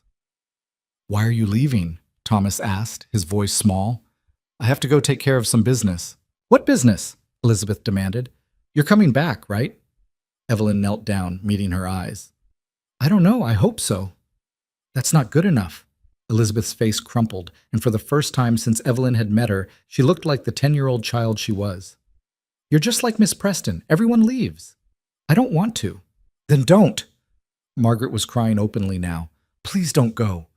Thomas just grabbed onto Evelyn's dress, holding tight. Mrs. Whitmore had to gently pry him away. Children, Miss Carter has to go. But she's taken good care of you, hasn't she? She's taught you to be brave and think for yourselves. Now you have to let her be brave too. The carriage ride to the inn felt like a funeral procession. When Evelyn arrived, Rutherford was waiting outside, looking satisfied. A wise decision, Miss Carter. I have conditions. His eyebrows rose. You're hardly in a position to... I'll return to the estate. I'll fulfill the contract. But I will not be locked in my room or otherwise restrained. I will have freedom of movement within the house and grounds, and the lawsuit against my family will be dropped immediately. His Grace will decide. Those are my conditions. Accept them, or explain to His Grace why you failed to bring me back. Rutherford's jaw tightened, but he nodded. Very well. I'll convey your terms. The journey to Thornhill Estate took 2 days. Long, silent days in a carriage with Rutherford, who spent the entire time reading documents and ignoring her completely. Evelyn used the time to prepare, mentally cataloging everything she knew about Edmund, about the estate, about the world she was walking back into. She would not be the same woman who left. When they finally rolled through the gates of Thornhill Estate, Evelyn felt the weight of it settle over her like a shroud. The house loomed massive and cold, exactly as she remembered. Nothing had changed, except her. Edmund was waiting in the front hall. He looked older than she remembered, or maybe she just saw him more clearly now. His face was handsome in a severe way, his posture military straight, his expression giving away nothing. Miss Carter, he said, welcome home. This isn't my home. His eyes narrowed. Perhaps we should speak privately. He led her to his study, closed the door. The moment it clicked shut, his composure cracked. Do you have any idea what you've put me through? The embarrassment? The gossip? I know exactly what I put you through. Inconvenience. More than inconvenience. You made me look weak, indecisive, like I couldn't control my own household. I'm not your household. I'm a person. You're my fiancé. You gave your word. My father gave his word. I gave nothing. Evelyn set down her bag, meeting his gaze directly. But I'm here now. I'll marry you. I'll fulfill the contract, but I won't disappear. I won't be quiet, and I won't pretend this is anything other than what it is. Edmund stared at her like she'd grown a second head. What's happened to you? I woke up. For a long moment he said nothing. Then, you'll regret this defiance. Possibly, but I won't regret leaving. He turned away, gripping the edge of his desk. The wedding is in 2 weeks. My mother is handling arrangements. You'll meet with her tomorrow to discuss details. Until then, you're confined to the East Wing. I said no confinement. You're not locked in. You're simply not welcome in the rest of the house until you learn how to behave appropriately. Meaning until I learn to disappear again. Meaning until you remember your place. Evelyn picked up her bag. Where's my room? 3rd floor, East Corridor. The servants will show you. He didn't look at her. Dinner is at 8. You're expected to attend. The room they gave her was the same one she'd occupied before. Pretty, tasteful, utterly impersonal. Someone had already unpacked her meager belongings, hanging her 2 dresses in the massive wardrobe where they looked lost and pathetic. Evelyn sat on the bed, pulled out Mrs. Whitmore's journal, and began to write. First day back. Edmund's first words. Welcome home. Mine. This isn't my home. He called my leaving an embarrassment. Said I made him look weak. Never asked if I was safe, if I was hurt, if I needed anything. Only concerned with how my absence affected him. He's confined me to the East Wing. Says it's not confinement because the door isn't locked. But intention is clear. Isolation until I submit. The wedding is in 2 weeks. That night at dinner was an exercise in tension. Edmund's mother, the Dowager Duchess, presided over the meal with icy disapproval radiating from every pore. She was in her 60s, impeccably dressed, with the same cold eyes as her son. So, she said, after the first course was served, the prodigal fiancé returns. Mother, Edmund warned, I'm simply welcoming our guest, although guest seems too generous a word for someone who caused such spectacular scandal. Evelyn cut her meat carefully. I apologize for any inconvenience. Inconvenience? The Dowager laughed, short and sharp. Is that what we're calling it? I had to cancel 2 dinner parties and endure 3 weeks of pitying looks from every society matron in the county. But yes, inconvenient is one word for it. Then perhaps you should have raised a son who sees women as people instead of acquisitions. The dining room went silent. Edmund's fork clattered against his plate. Excuse me. You heard me. Evelyn set down her knife, looking directly at the dowager. Your son chose me because I was suitable and convenient, because he thought I'd be too meek to cause problems. He was wrong. You ungrateful? I'm not ungrateful, I'm honest, which I realize isn't valued here, but I'm done pretending otherwise. Edmund stood so fast his chair scraped backward. That's enough. Is it? Because I'm just getting started. Go to your room. No, go to your room. Evelyn stood slowly, deliberately. I'll leave because I choose to, not because you told me to. There's a difference. She walked out, heart hammering, hands shaking with adrenaline. Behind her, she heard the dowager's voice. You cannot possibly marry that woman. And Edmund's reply, tight with anger. Watch me. Back in her room, Evelyn added to the journal, dinner. Challenged both Edmund and his mother. Edmund ordered me to my room like a child. I left on my own terms. His mother thinks he can't marry me now. He insists he will, but his voice suggested this is about pride, not desire. Good. The more I cost him, the more likely he is to break. The next 2 days followed a similar pattern. Evelyn attended meals, spoke her mind, refused to apologize. She questioned the dowager's wedding plans, disagreed with Edmund's opinions at dinner, and generally made herself as inconvenient as possible. On the third day, Edmund cornered her in the library. This needs to stop. What needs to stop? This performance, this defiance. You're embarrassing yourself. I'm being honest. If that embarrasses you, that's your problem. He grabbed her arm, not hard enough to hurt, but firm enough to make his point. I could make your life very difficult. You already have. What more can you do? For a moment, something dangerous flashed in his eyes. Then he released her, stepping back. You want to know what I can do? I can write to your family. Tell them how disappointed I am in your behavior. Mention how the lawsuit is still pending your cooperation. The threat landed.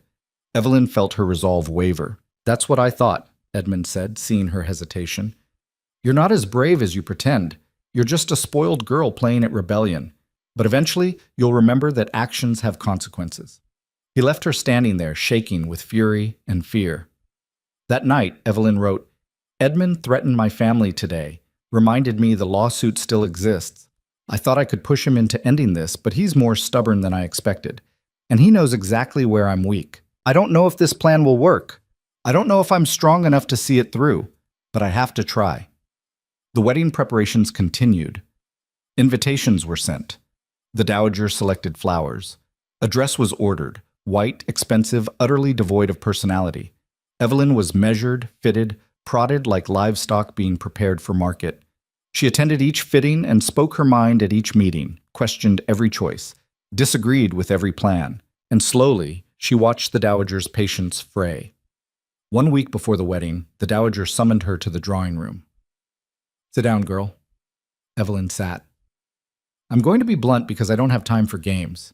You don't want this marriage. That much is clear, and frankly, after seeing how you conduct yourself, neither do I. Then end it. I can't. My son has staked his reputation on this. If he backs out now, he looks weak.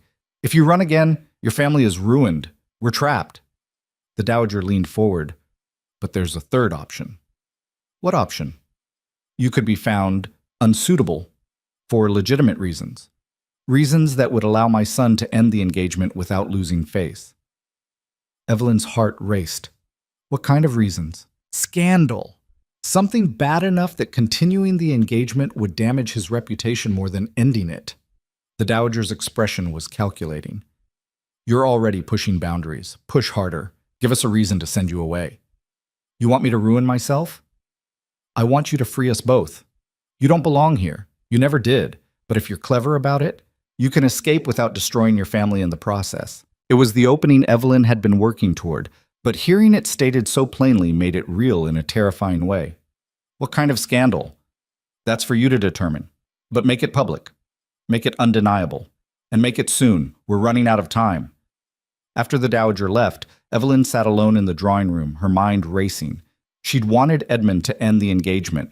She'd pushed and prodded and challenged him, hoping he'd break first. But he was too proud, too stubborn. So the dowager was right. If Evelyn wanted out, she'd have to destroy her own reputation so thoroughly that keeping her would be worse than losing her. The question was, how far was she willing to go? That night, Evelyn barely slept. She lay awake planning, discarding ideas, trying to find something that would work. By morning, she had a plan. Risky, potentially disastrous, but possible. She needed help, and she knew exactly who to ask. The servants at Thornhill Estate moved through the house like ghosts, seen but not noticed, present but invisible. Evelyn had learned their names in her first engagement period, a habit that had confused them then. Now she sought out the one servant who'd always been kind, Mary, a young housemaid with a quick smile and sharp eyes. Evelyn found her in the laundry room, folding linens. "Mary, I need your help." Mary looked up, startled. "Miss Carter, you shouldn't be down here." "I know, but I need to ask you something, and I need you to trust me." Evelyn glanced around, ensuring they were alone. "Do you know anyone in the village? Someone who works for the newspaper?" Mary's eyes widened. "The newspaper? Miss, what are you— I can't explain everything, but I need to get a message to them, anonymously. Can you help?" Mary bit her lip, clearly torn. Then, "My brother, he does deliveries for the print shop. He might be able to." "Perfect. I need him to deliver a letter, not from me, from an anonymous source. Can he do that?" "What's in the letter?" "The truth." Evelyn met her eyes. "About why I left. About what kind of man the Duke really is. About marriages built on contracts instead of consent." Mary stared at her for a long moment.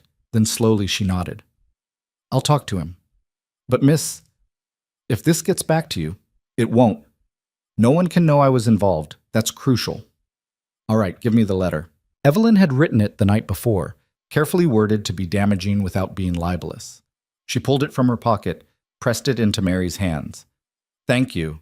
And Mary, after this, whatever happens, find yourself a better position, somewhere that values you. You deserve more than this place." Mary's eyes filled with tears. "Good luck, Miss Carter." The letter appeared in the local newspaper 3 days later. Evelyn was at breakfast when Edmund stormed into the dining room, paper clenched in his fist. "Did you see this?" The dowager took the paper, read it. Her face went pale. Evelyn kept her expression carefully neutral. "See what? Someone has written to the paper about our engagement, about your departure." Edmund's voice was shaking, with fury or fear Evelyn couldn't tell. "They've printed details, private details, about contracts and coercion and— Let me see." Evelyn took the paper, reading her own words printed in black and white. An anonymous account on the nature of arranged marriages. "It has come to this writer's attention that a certain aristocratic engagement recently disrupted by the bride's departure was not the love match society assumed. Rather, it was a business arrangement, a contract signed between fathers, with the bride's consent neither sought nor required. When the young woman in question discovered she was valued only for her breeding potential and social utility, she made the radical choice to leave." It went on for 3 paragraphs, damning, detailed, devastatingly accurate. "Who wrote this?" Edmund demanded. "I have no idea." "Don't lie to me. You're the only one who would benefit from— Am I? Because it seems to me this makes you look far worse than it makes me look." Evelyn set down the paper. "Maybe someone simply told the truth." The dowager stood abruptly. "This is a disaster. Every family in the county will have read this by now. They'll be talking, judging." "Then we sue for libel," Edmund said. "On what grounds?" "Nothing in that letter is false." The dowager's voice was ice. "We can't fight truth, Edmund. We can only manage it." "By doing what?" "By ending this engagement immediately, before it gets worse." Edmund turned on his mother. "Absolutely not. I won't." "You will. Because if you marry her now, you'll be admitting everything in that letter is true. You'll be the villain who forced a woman into marriage despite her clear reluctance. Is that the legacy you want?" The silence stretched. Evelyn watched Edmund's face, saw the moment he realized his mother was right. "Fine," he said finally. "The engagement is ended. She can leave." "Wait," Evelyn stood. "The contract, the lawsuit." Edmund's smile was cruel. "Already filed. The lawsuit proceeds regardless." "But you said—" "I said I'd drop it if you cooperated. You clearly haven't, so your family can deal with the consequences." He walked out, leaving Evelyn standing there, her victory turning to ash. She'd freed herself. but she'd condemned her family in the process. The dowager watched her with something almost like pity. You played this well, girl, but you forgot the most important rule. Men like my son don't lose. They just make sure someone else pays the price. That afternoon, Evelyn was escorted from the estate. No ceremony, no goodbye, just a carriage, a driver, and instructions to return to her family's home. She'd won. She was free. But the cost was still to be determined. As the carriage rolled through the gates, Evelyn pulled out Mrs. Whitmore's journal and wrote one final entry. I'm free. The engagement is ended. But Edmund has filed the lawsuit anyway. My family will be ruined unless I can find a way to stop it. I thought escaping meant winning. I was wrong. The real battle is just beginning. The carriage stopped 2 miles from her family's estate. Evelyn knocked on the roof, startling the driver. Take me to the village instead. The Whitmore house. The driver twisted around, frowning. His Grace said, His Grace doesn't control me anymore. The Whitmore house. Now. He hesitated, then shrugged and turned the horses. Probably figured she wasn't his problem once she was out of the carriage. Evelyn pressed her forehead against the cold window glass, watching the countryside roll past. She couldn't go home. Not yet. Not until she had a plan that didn't end with her father in debtor's prison and Caroline unmarriageable. The newspaper letter had worked. She was free. But Edmund's final move had been vicious and perfectly calculated. File the lawsuit anyway. Make her freedom meaningless. Ensure she'd spend the rest of her life knowing she'd traded her family's security for her own. She wouldn't give him that satisfaction. When the carriage pulled up to the Whitmore house, it was late afternoon. Evelyn climbed out stiffly, every muscle aching from 2 days of travel, and knocked. Mrs. Whitmore opened the door herself. Her eyes went wide. Evelyn? What? I thought you were… The engagement's ended, but I need help. Evelyn's voice cracked. Please. Mrs. Whitmore pulled her inside, called for tea, settled her in the drawing room. Within minutes, Mr. Whitmore appeared, then the children, Thomas launching himself at her, Margaret crying, Elizabeth trying very hard to look like she wasn't crying. You came back, Elizabeth said finally. I came back. After the children were sent upstairs, protesting loudly, Evelyn explained everything.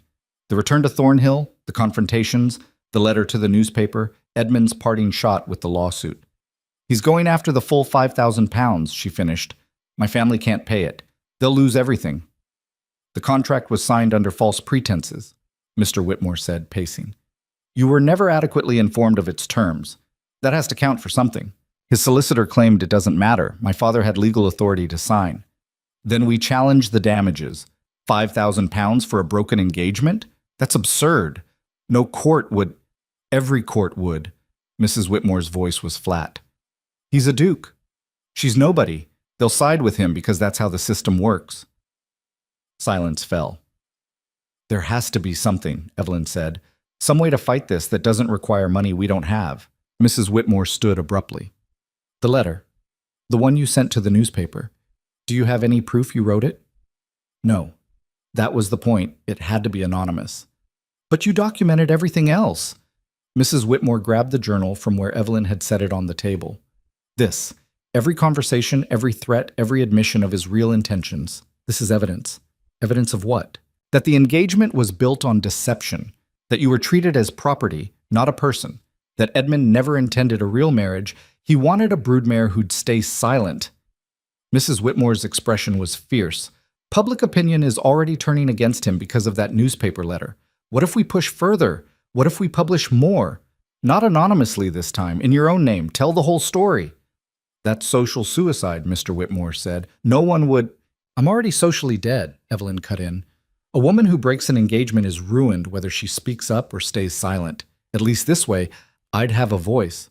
But the lawsuit would look monstrous if the details became public. Evelyn felt something shift inside her, fear giving way to clarity. He's counting on shame keeping me quiet, on me accepting ruin rather than fighting back. But what if I don't? Mrs. Whitmore smiled slowly. What if you don't? The next morning, Evelyn sat at the writing desk in the Whitmore's guest room and began drafting a letter. Not to a newspaper this time, to every newspaper in the region. A full account holding nothing back. My name is Evelyn Carter. 3 months ago, I fled an engagement to the Duke of Thornhill. Not because I am capricious or ungrateful, but because I discovered I was not marrying a partner. I was fulfilling a contract. She wrote about overhearing Edmund's conversation, about being described as suitable and acceptable to look at, about learning that her value lay entirely in her ability to produce heirs and cause no trouble. I left because I believed women deserved more than being reduced to breeding stock. I left because I wanted one chance to be seen as fully human. She detailed the investigation, the threats against her family, the pressure to return, Edmund's cruelty, the dowager's calculation, the entire system that treated women as property to be managed. Now, the Duke of Thornhill seeks £5,000 in damages for breach of contract, despite ending the engagement himself. He claims injury to his reputation and prospects. I ask you to consider, what kind of man values his pride at £5,000? What kind of man pursues financial ruin against a family for the crime of a daughter who refused to be convenient? The letter ran 4 pages. When she finished, her hand was cramping and her eyes burned with exhaustion. But every word was true. Every word was necessary. She showed it to the Whitmores at breakfast.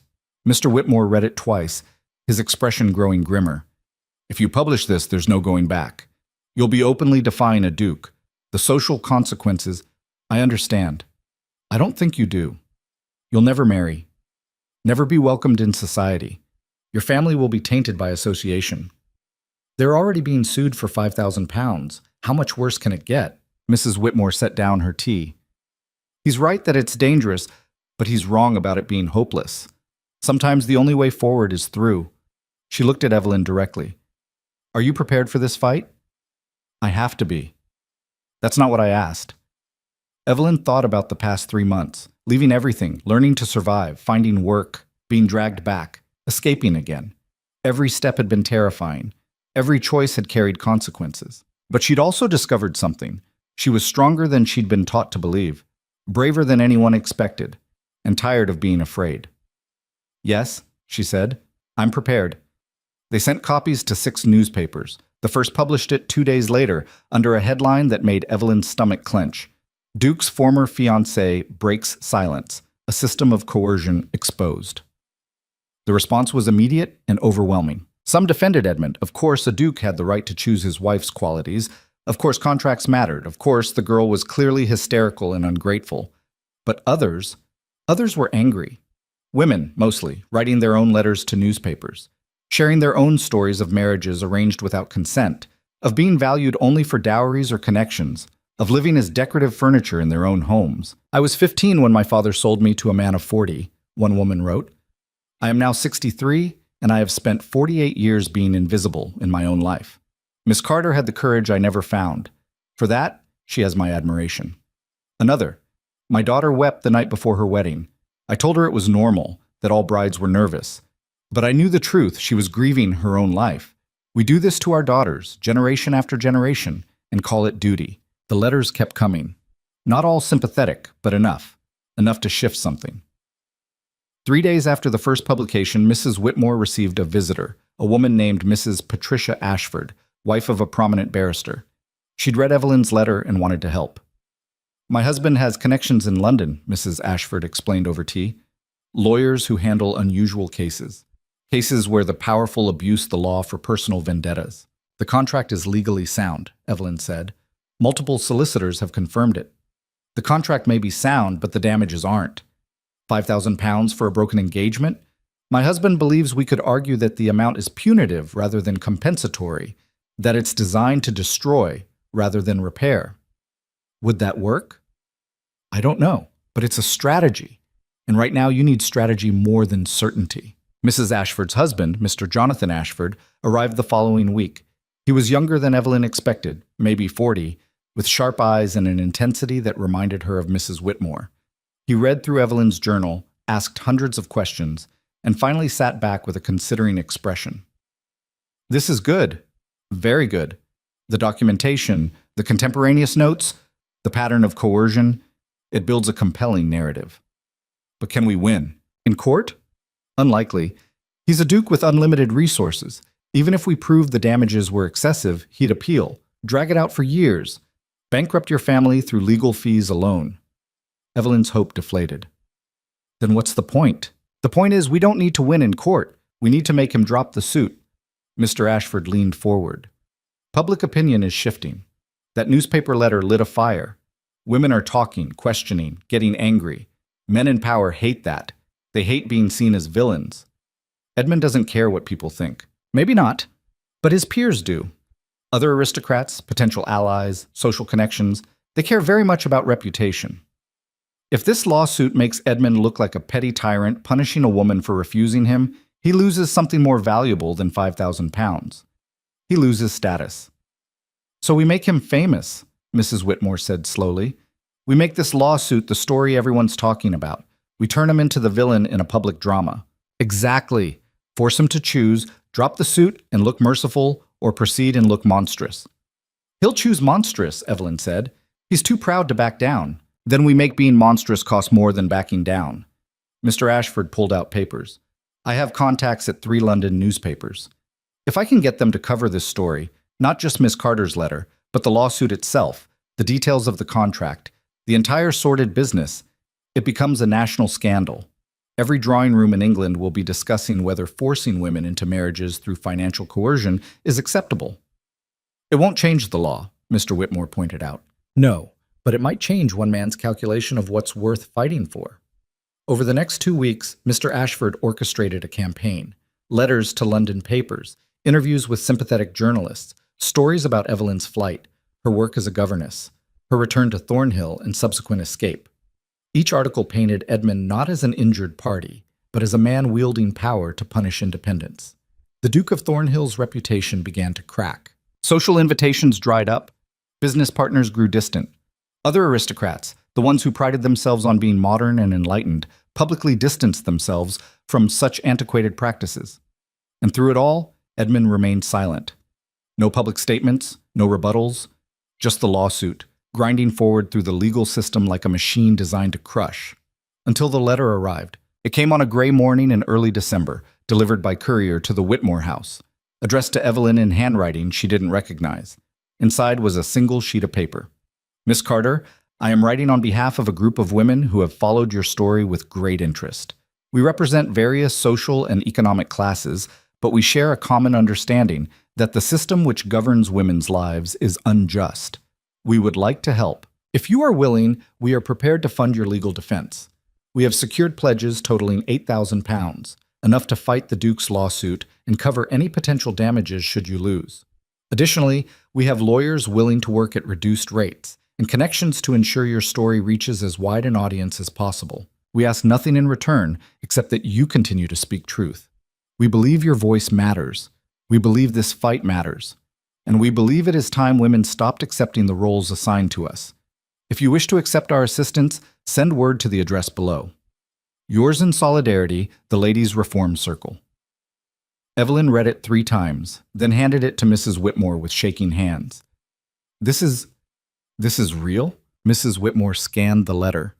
The Ladies' Reform Circle. I've heard of them. Women's suffrage advocates, legal reform activists. They're serious and connected.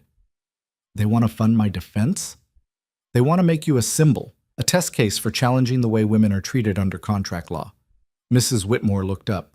This is bigger than Edmund now. This is about whether women can fight back at all. The weight of that settled over Evelyn. She'd wanted to escape. That was all. One woman trying to save herself from a life of invisible servitude. But somehow, her escape had become a rallying point. Other women saw themselves in her story, saw their own trapped lives, their own silent suffering, their own buried rage. I don't know if I'm strong enough for this, Evelyn said quietly. Neither do I. Mrs. Whitmore's honesty was startling. But I know you're too stubborn to quit. So the question isn't whether you're strong enough, it's whether you're willing to try. Evelyn thought about her sister Caroline, facing the wreckage of their family's finances, about the Whitmore children, who'd been taught through her example that choices mattered, about all the letters from women who'd written to say, me too. This happened to me too. I thought I was alone. She thought about Edmund, sitting in his estate, confident that money and power would win. Send word, Evelyn said. I accept their help. The legal battle that followed was brutal and exhausting. Edmund's lawyers argued that the contract was sacred, that Evelyn's consent was implicit through her father's signature, that £5,000 was reasonable compensation for injury to a duke's reputation. The Ladies' Reform Circle's lawyers countered that the contract was coercive, that Evelyn's consent had never been sought, that the damages were punitive and designed to ruin. They brought witnesses, Mrs. Whitmore, Mr. Ashford, even Mary the housemaid who testified about the environment at Thornhill Estate. But the real battle happened outside the courtroom, in newspapers, in drawing rooms, in public opinion. Every day brought new articles, some vicious, calling Evelyn ungrateful, hysterical, a bad example for young women. Others sympathetic, praising her courage, questioning the system, calling for legal reform. The country divided. Not cleanly, not simply, but enough that Edmund could no longer claim universal support. And then, 6 weeks into the legal proceedings, something unexpected happened.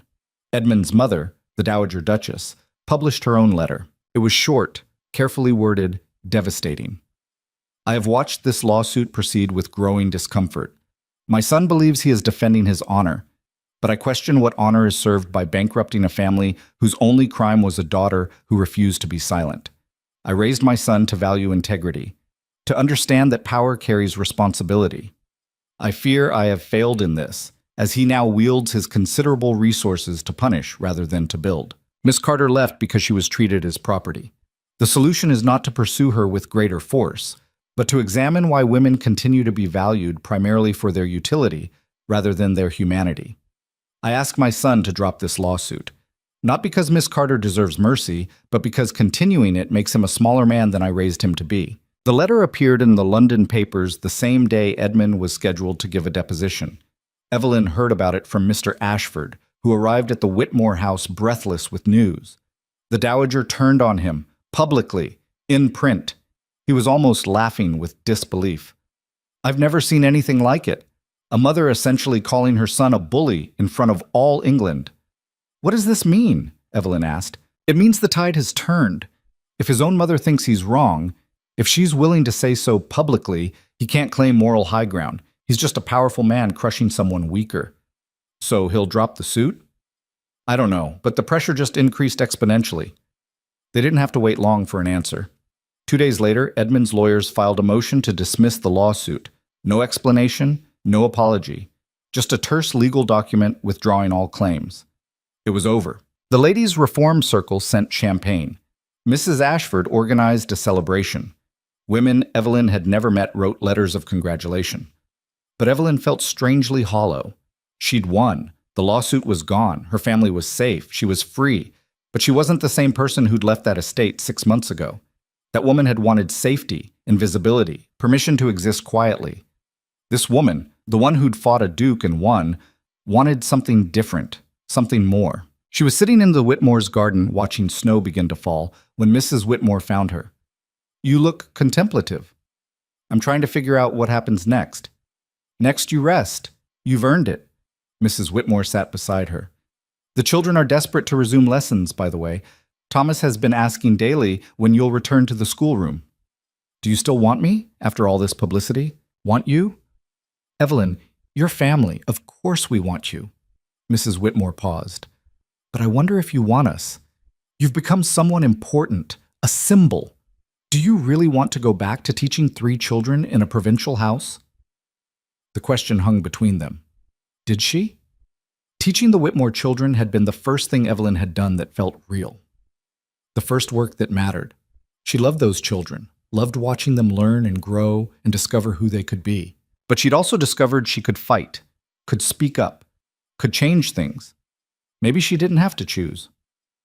I want to stay, Evelyn said slowly, but I also want to do more. The ladies' reform circle, the women who wrote letters, they're organizing something, a movement for legal reform. They want women involved who've lived through these systems. They want you involved. Yes. Then do both. Mrs. Whitmore's smile was warm. Teach during the day, organize in the evenings, show everyone that women don't have to choose between personal life and public purpose. We can do both. Is that possible? I don't know, but we could find out. That evening, the Whitmore family gathered for dinner, Evelyn included, sitting in her usual seat. The children chattered about their day. Mr. Whitmore discussed business. Mrs. Whitmore planned next week's menus. Normal life. Ordinary moments. But Evelyn felt the difference. She wasn't sitting there because she had nowhere else to go. She was there because she chose to be. After dinner, she excused herself and went to the small desk in her room, pulled out paper and pen, started writing a letter to the Ladies' Reform Circle. Dear friends, I accept your invitation to join your work, not because I consider myself exceptional, but because I believe ordinary women deserve extraordinary options. We have been told our entire lives to be quiet, convenient, suitable. I propose we be loud, difficult, and entirely ourselves instead. I will continue teaching because education matters, but I will also fight because justice matters, and I will speak because silence has cost us too much. Thank you for seeing me, for believing this fight matters, for proving that women supporting women can change the world. Let's begin. She sealed the letter, set it aside to be posted tomorrow. Outside her window, snow fell steadily, covering the garden in clean white silence. A new season beginning. Evelyn thought about Edmund, wondered briefly if he regretted pursuing the lawsuit. Probably not. Men like him didn't tend towards self-reflection. But she didn't need his regret. She'd never needed anything from him except to be left alone. And now she was. Free. Working. Fighting for something that mattered. It wasn't the life she'd been raised for. It was better. 3 days later, a final letter arrived. This one from someone unexpected. Caroline, her younger sister. Evelyn opened it with trembling hands. Dearest Evelyn, I'm sorry it's taken me so long to write. I was angry when you left. Hurt. I thought you were selfish, running away from responsibilities while the rest of us dealt with the consequences. But I read your letters in the newspapers. I followed the lawsuit. I watched you fight. And I realized something. You weren't running from responsibility. You were running toward yourself. Mother says I shouldn't write to you, that associating with you damages my prospects. But Father read the Dowager's letter and he cried. Actually cried. He said he was sorry, that he never understood what he'd done to you. I don't know if that matters to you. Maybe it's too late, but I wanted you to know. I'm proud of you. I'm proud to be your sister. And when I'm old enough to make my own choices, I want to be brave like you were. Don't marry unless you want to. Don't disappear unless you choose to. Don't let anyone tell you that convenience is the same as happiness. I love you. Carolyn Evelyn. Evelyn read the letter twice, tears streaming down her face. She'd thought leaving meant losing her family forever. And maybe she had lost the family she'd grown up in, the one built on duty and appearances and maintaining order. But maybe she'd gained something better, a sister who understood, a father learning regret, a mother who might someday see beyond society's rules, and beyond that, a whole network of women who'd found each other through shared struggle, who were building something new. That evening, Evelyn returned to the schoolroom. The children were waiting, Thomas bouncing with excitement, Margaret smiling shyly, Elizabeth pretending to be too mature for enthusiasm, but clearly thrilled. Miss Carter, Thomas launched himself at her. Did you win? Did you beat the Duke? I survived him. That's better than winning. Can we learn about lawsuits? Elizabeth asked immediately. How they work, what the process is. Elizabeth, that's morbid, Margaret protested. It's practical. What if I need to sue someone someday? Why would you need to? Girls, Evelyn interrupted gently. We can learn about legal systems, but first, I think we should talk about something more important. Three faces looked at her expectantly. I want to talk about choices, about the difference between doing what you're told and doing what you believe is right, about when rules should be followed and when they should be questioned. Is this about you leaving? Thomas asked. Yes. And about why I came back, and about what happens when you decide your life matters more than other people's convenience. Elizabeth leaned forward. Tell us everything. So Evelyn did. Not the court details or legal arguments, but the real story. About overhearing Edmund, about the choice to leave, about being terrified and doing it anyway. About learning that being brave doesn't mean being unafraid, it means being afraid and acting regardless. So you were scared the whole time? Margaret asked. Absolutely terrified. But you did it anyway. I did it anyway. Thomas considered this. I'm scared of lots of things. Does that mean I'm brave when I do them anyway? It means you could be, if you choose to be. I'm going to be so brave, Thomas announced.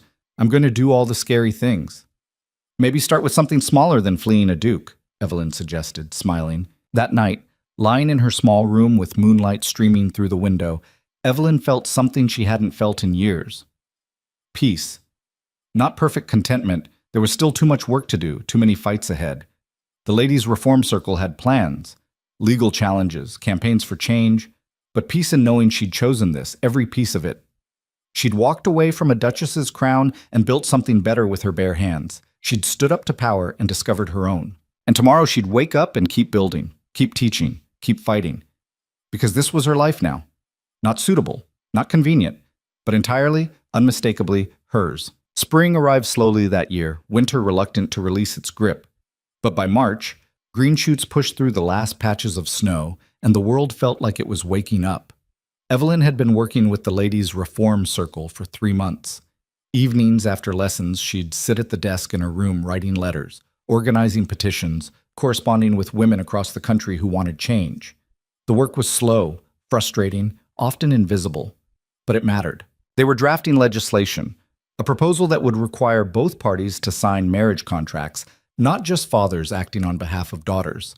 It was modest, almost laughably small compared to the full scope of reform needed. But it was something. Baby steps, Mrs. Ashford had said during their last meeting.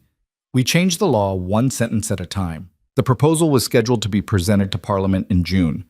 No one expected it to pass. Not this year, maybe not for a decade, but getting it on the record mattered. Making legislators say out loud whether they believed women deserved consent mattered. Evelyn was reviewing the latest draft when Elizabeth burst into the schoolroom, breathless. Miss Carter, there's someone here to see you.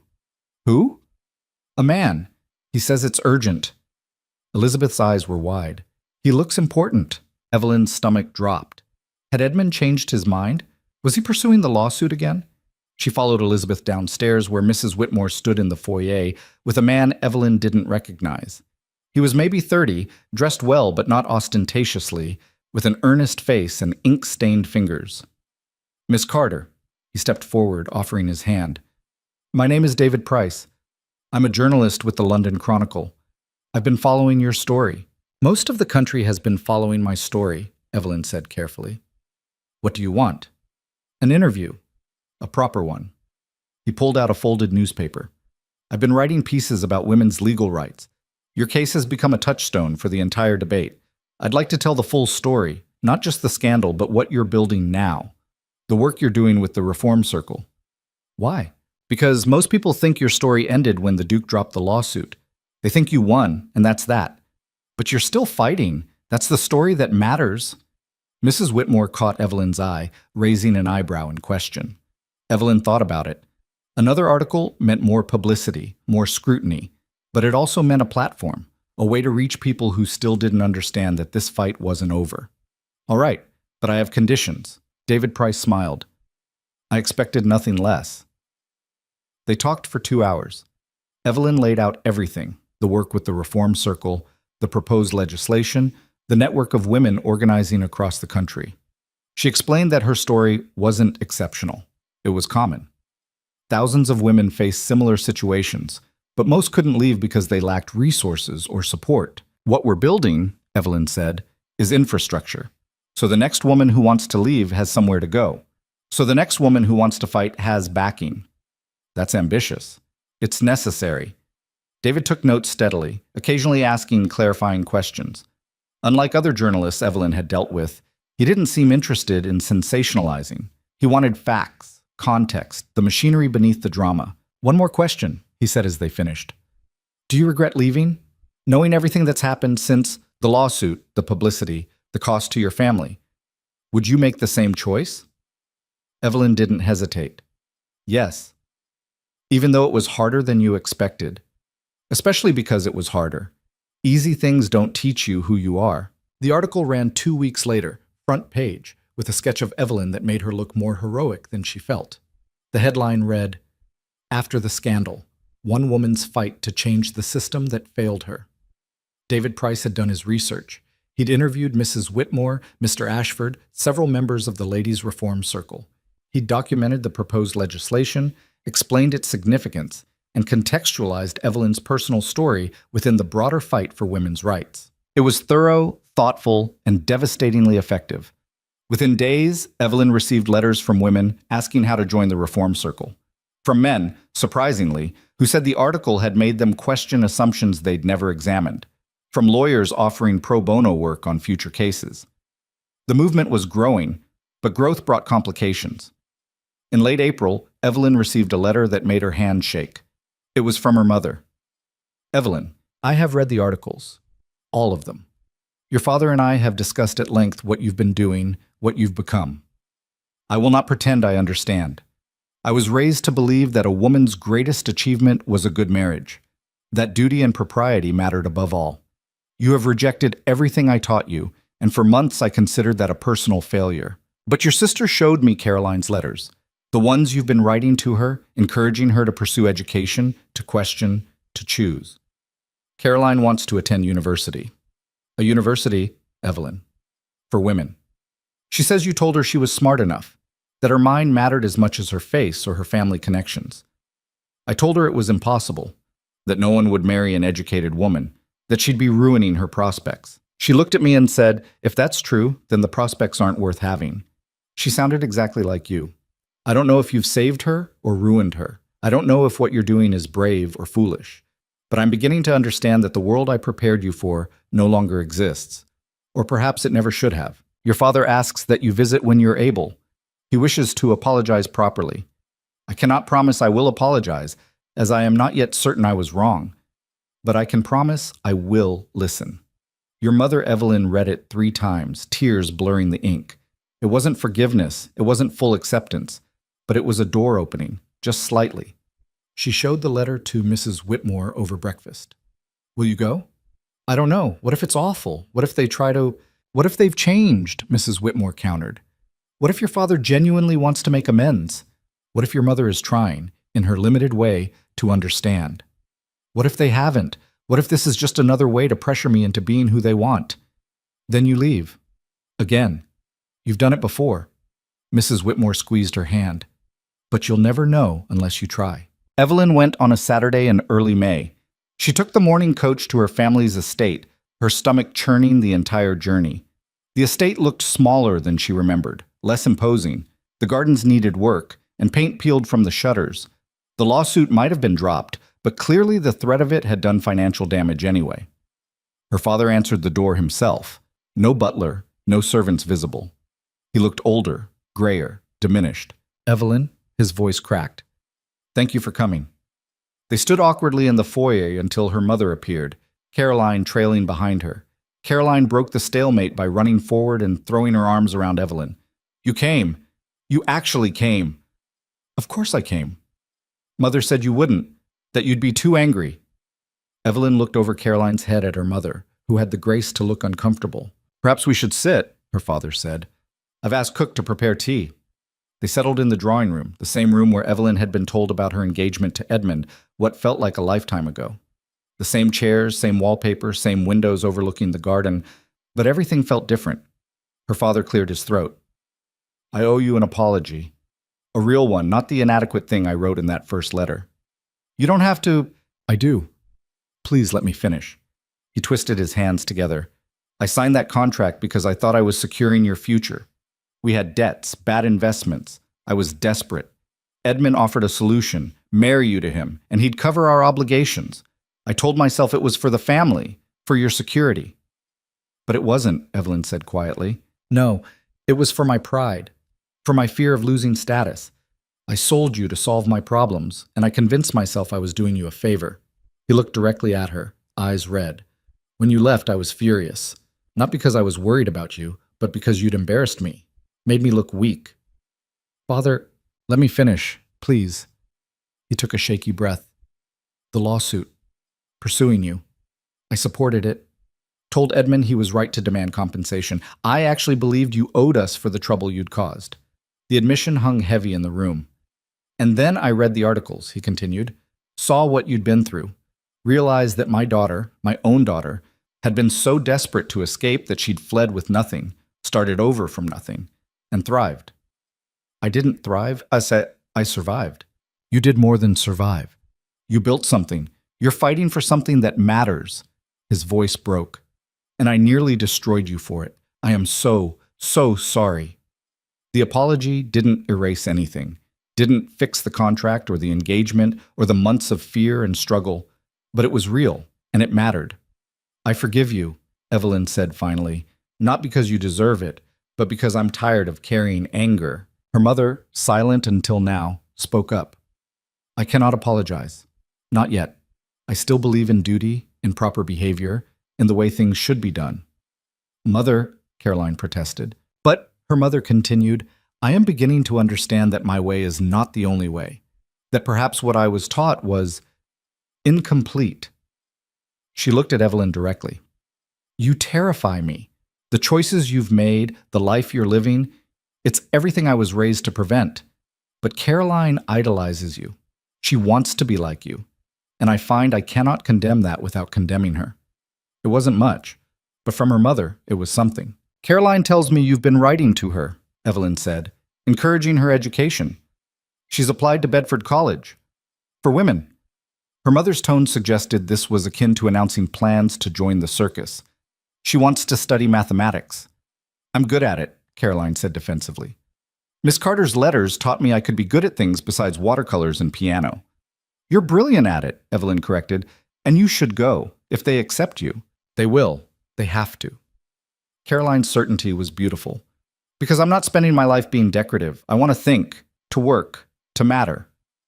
Her mother closed her eyes. This is my fault. I raised her to believe security was everything, but you showed her something different. I showed her she had choices. And now she's choosing things that will make her life difficult. So did I, Evelyn pointed out. And I'm happy. Are you? Her mother challenged. Truly? You work as a governess. You'll never marry, never have your own home, never have the security of, I have work that matters, friends who value me, a life I chose. That's security, just not the kind you recognize. The words settled between them, not resolving anything, but laying it out clearly. Her mother stood abruptly. I need air, excuse me. She left. Caroline started to follow, but her father stopped her. Let her go, she needs time to process. She'll never accept it, Caroline said. Maybe not, but she's trying. That's progress. He turned to Evelyn. Will you stay for dinner? I should get back. The children, please, just one meal. Let us... He paused. Let us see who you've become. Dinner was strange and stilted and occasionally wonderful. Caroline dominated the conversation, asking about the ladies' reform circle, about the proposed legislation, about everything Evelyn had been doing. Their father listened, asked questions, seemed genuinely interested. Their mother stayed mostly silent, but she didn't leave, didn't protest, just sat and absorbed, her expression unreadable. As Evelyn prepared to leave, her father pressed an envelope into her hands. What's this? Money. Not much. Maybe 200 pounds. Whatever I can spare from what's left. He held up a hand as she started to protest. Not charity, repayment. You left with your grandmother's money and nothing else. This is what I should have given you when you needed it. Father, I can't. You can. Use it for your work, for helping other women leave bad situations. Make it matter. His smile was sad. Let me do one thing right. Caroline hugged her fiercely at the door. Come back, please. I want to hear everything, every detail of what you're doing. I will. I promise. And Evelyn? Caroline pulled back, her eyes serious. Thank you for showing me I could be more than pretty, that I could be smart and difficult and completely myself. You were always those things. I just told you it was allowed. On the coach ride back, Evelyn counted the money her father had given her. 230 pounds, actually. Not a fortune, but substantial. Enough to help 3 or 4 women leave bad situations. Enough to fund travel, temporary housing, fresh starts. The reform circle would know how to use it. June arrived with this proposal headed to Parliament. No one expected it to pass. Several members of the reform circle had been blunt about that. But getting it on record mattered. Making legislators debate whether women deserved consent in marriage contracts mattered. The day of the vote, Evelyn traveled to London with Mrs. Ashford and 3 other reform circle members. They sat in the gallery, watching men in wigs and formal robes debate whether women were people deserving of choice. Most of the speeches were predictable. Tradition. Order. The sanctity of family structure. Women were too emotional to make such decisions. Fathers knew best. But then someone unexpected stood, Lord Pemberton, an older aristocrat known for moderate views. I have listened to my colleagues speak of tradition and order, but I must ask, whose tradition? Whose order? He gestured to the gallery where Evelyn and the others sat. These women are not asking for radical upheaval. They are asking for consent. The same consent we require for business contracts, property transfers, and every other legal agreement. Are we truly arguing that women are less deserving of self-determination than a piece of land? The chamber stirred, uncomfortable shifting. I have 3 daughters, Lord Pemberton continued, and until recently, I believed my duty was to arrange suitable marriages for them, to protect them through advantageous connections. But I read Miss Carter's account. I'm sure many of you did, and I was forced to confront an uncomfortable truth. I was not protecting my daughters. I was selling them. Someone shouted that he was being dramatic. Lord Pemberton ignored it. This proposal is modest. It requires both parties to sign marriage contracts. That is all. It does not eliminate arranged marriages. It does not destroy family structures. It simply ensures that women have a voice in their own futures. If we cannot support even this small measure, then we are not lawmakers. We are architects of oppression. He sat down. Silence followed. The vote was called. The proposal failed. Of course it did. 40 votes in favor, 80 against. But as they filed out of the gallery, Evelyn felt something shift. 40 votes. 40 men who'd been willing to say women deserved consent. It wasn't victory, but it wasn't total defeat either. Progress at, Mrs. Ashford said, echoing Evelyn's thoughts. Painfully slow, but real. Outside Parliament, a crowd had gathered. Women, mostly, some who'd written letters of support, some who'd shared their own stories, some who'd simply heard about the vote and wanted to witness it. When they saw Evelyn, they started clapping. Not loud, not theatrical, just steady applause that spread through the crowd like a wave. Evelyn stood frozen, overwhelmed. One woman stepped forward, older, maybe 60, with work-worn hands. Thank you for fighting. My granddaughter is 16. Because of what you did, she knows she can say no. That matters. Another woman. I left my husband last year. The parish called me a sinner. My family disowned me. But I read about you, and I knew I wasn't alone. I found the Reform Circle. They helped me. I have work now. A life. More women shared stories, some long, some just a sentence or two, all of them variations on the same theme.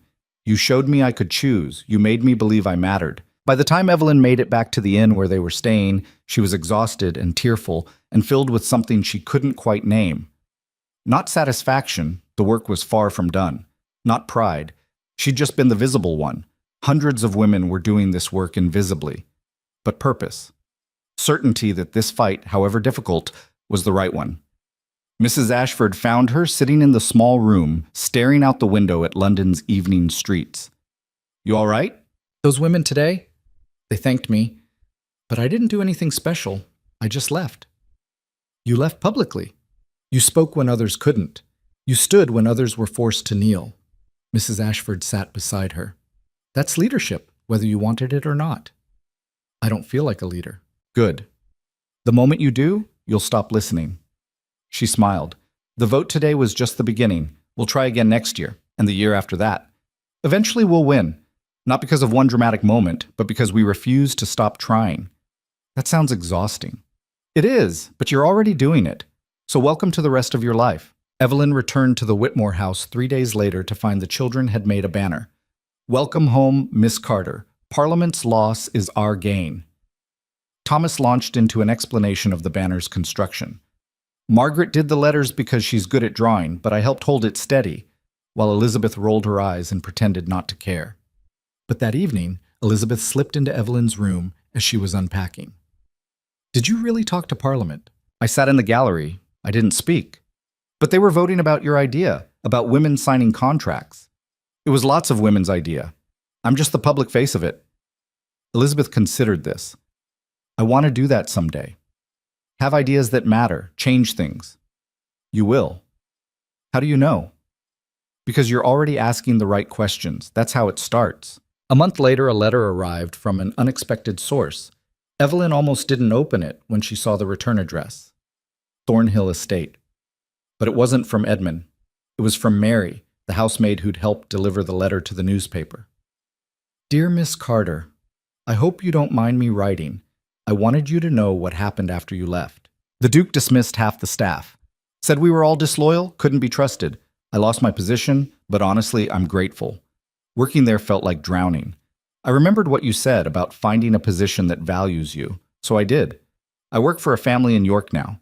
They're kind, they pay fair wages, and the mistress actually remembers our names. But the real reason I'm writing is to tell you what's being said at the estate. The Duke has been trying to find a new fiancée. 3 families have turned him down. Apparently, word has spread about how he treats women, like furniture, as you once said. His reputation is ruined. The Dowager has moved to London. She's working with some women's charity, if you can believe it. I heard she told someone your letter opened her eyes to things she'd been ignoring her whole life. The estate is quieter now, emptier, like something died there. I thought you'd want to know. Not because it's victory. I know you don't need that, but because what you did mattered. You didn't just save yourself, you changed things. Thank you for seeing me, for treating me like a person instead of furniture too. Yours sincerely, Mary Fletcher. Evelyn folded the letter carefully, added it to the box where she kept important correspondence. Edmund's downfall wasn't something to celebrate. She didn't want him destroyed, just stopped. But knowing he faced consequences, that his behavior had finally cost him something beyond money or pride, that felt like justice. That autumn, Caroline was accepted to Bedford College. Her letter announcing it was 3 pages of barely contained excitement. They accepted me! Can you believe it? I'll be studying mathematics, living in London, thinking professionally about numbers. Mother is devastated, father is confused but supportive, and I couldn't be happier. I'll be starting in January. Will you visit? I want you to see what you made possible. Evelyn did visit, in February, after Caroline had settled into college life. She found her sister in a small but tidy room, surrounded by books and papers, looking more alive than Evelyn had ever seen her. It's hard, Caroline admitted. The work is difficult. Some of the professors don't take us seriously, and the other students, the men, make jokes about women wasting education. But I'm learning, really learning, using my mind for something beyond planning menus and embroidering pillowcases. I'm proud of you. I'm proud of you. You showed me this was possible. Caroline grabbed her hands. I'm going to graduate, and then I'm going to teach. Help other girls see that they can think, that their minds matter. Because of you, that's possible for me. Later, as Evelyn walked through London's streets back to the inn, she thought about the ripples. She'd left one man trying to save herself, and that action had spread outward. Caroline pursuing education, Mary finding better work, the reform circle growing, legislation being debated, women across the country realizing they could say no. One choice. That's all it had been. One moment of deciding that her life mattered more than convenience, and it had changed everything. 2 years after leaving Edmund, Evelyn stood in the Whitmore garden watching the children play. Elizabeth was 14 now, sharp and brilliant, and headed for boarding school in the fall because she'd outgrown what Evelyn could teach her. Margaret had discovered a love of botany and was growing an elaborate garden. Thomas, at 7, still asked 400 questions a day. Mrs. Whitmore joined her, 2 cups of tea in hand. You've been quiet today. Just thinking. About? How strange life is. 2 years ago, I was engaged to a duke. I was supposed to be planning a wedding, preparing for a life of silent service. Instead, I'm here. Teaching children who actually see me. Working for change that might not happen in my lifetime. Living a life no one expected. Do you miss it, the life you left? Evelyn didn't even have to think. No, not even slightly. Not even the security, the status? I have security, just not the kind that comes from a man deciding I'm valuable. She gestured to the house, the garden, the children. This is security. Work that matters. People who care. A life I built. You've done more than build a life. You've built a movement. I've contributed to a movement. There's a difference. Mrs. Whitmore smiled. Always so careful to share credit. Because it's true. I was visible, but I wasn't alone. None of this would have worked if other women hadn't helped, supported, fought alongside me. They stood in comfortable silence, watching evening settle over the garden. I have something to tell you, Mrs. Whitmore said finally. We're moving to London. Evelyn's heart sank. When? Next spring. My husband's been offered a position there, better pay, more opportunities for the children's education. She paused. We want you to come with us. To London? As a governess, yes, but also as more than that. The Reform Circle's main office is in London. You'd be closer to the work. You could do more, reach further. I don't know. This house, this village, it's been home. Home is what you make it. And you make home by choosing, remember? So choose. Mrs. Whitmore's expression was gentle. What do you want, Evelyn? Not what you should want, what you actually want. Evelyn thought about it. Staying here would be safe, familiar, but the work she wanted to do, the changes she wanted to see, those were in London. Parliament was in London. The newspapers were in London. The center of power was in London. If she wanted to keep fighting, she needed to be where the fight was.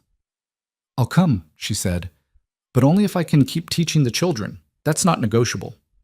Wouldn't dream of separating you from them." The move happened in April. Evelyn packed her few belongings, more than she'd had 2 years ago, but still not much, and traveled with the Whitmore family to a new house in a new city. London was overwhelming, loud, crowded, dirty, alive with possibility. The Whitmore's house was in a decent neighborhood, close to parks and schools, and, importantly, the Reform Circle's office. Evelyn settled into new rhythms. Morning lessons with the children. Afternoons at the Reform Circle office, organizing, writing, planning. Evenings sometimes at lectures or meetings, sometimes simply reading in her room. It was busy, demanding, occasionally exhausting. It was also exactly what she wanted. One evening in July, Evelyn was working at the Reform Circle office when Mrs. Ashford burst in, waving a newspaper. "You need to see this, now!" Evelyn took the paper. Front page headline, "Marriage Reform Bill Passes Second Reading in Parliament." She read it twice, not quite believing. It passed? Second reading, yes. Still needs the final vote, but Mrs. Ashford was nearly crying with excitement. "Evelyn, it's happening. The bill requiring both parties to sign marriage contracts. It's actually happening." "When's the final vote?" 2 weeks. And they're saying it has a real chance. The next 2 weeks were a blur of activity. The Reform Circle mobilized, writing letters, organizing rallies, ensuring every sympathetic member of Parliament knew that women were watching, waiting, demanding change. The day of the final vote, Evelyn sat again in the gallery. This time, the crowd was larger. More women, more attention, more at stake. The debate lasted hours. Arguments for and against, some thoughtful, some insulting, all intensely focused on one question. Did women deserve a voice in their own marriages? When the vote was finally called, Evelyn held her breath. 52 in favor, 49 against. It passed. By 3 votes, the marriage reform bill passed. The gallery erupted, women crying, cheering, embracing. Below, some members of Parliament looked stunned, others angry. A few, like Lord Pemberton, who'd spoken in support, looked quietly satisfied. Evelyn sat frozen, overwhelmed. They'd won. Actually won. It wasn't everything. The law was modest, limited, a tiny step in a much longer journey. But it was real. And it mattered. Outside Parliament, reporters swarmed. Evelyn found herself surrounded by questions, demands for statements, requests for interviews. "How does it feel to have won?" one reporter asked. Evelyn thought about the question, about everything that had led here, leaving Edmund, surviving alone, building a life, fighting for change. "It doesn't feel like winning," she said finally. "It feels like beginning, like we've finally opened a door that's been locked for centuries. Now comes the hard part, walking through it. What's next for you?" "More work, more fights. This bill is one sentence in a much larger story. Women still can't vote, can't own property in marriage, can't access most professions. We've won one battle. The war continues." "Do you have any message for the Duke of Thornhill?" Evelyn paused. She could be gracious, diplomatic, politic, but she'd spent too many years being careful. "I hope he's learned that women are people, not property. But honestly, I don't think about him anymore. He's irrelevant to my life. That's the greatest victory of all." That evening, back at the Whitmore house, the family celebrated with champagne and cake. The children were allowed to stay up late, and Thomas insisted on making a toast. "To Miss Carter," he said, raising his glass of water seriously, "who taught us that rules can be wrong and breaking them can be right." "That's not exactly what Evelyn started. "No, he's right," Elizabeth interrupted. "You taught us to question, to think, to choose. That's better than any Latin grammar."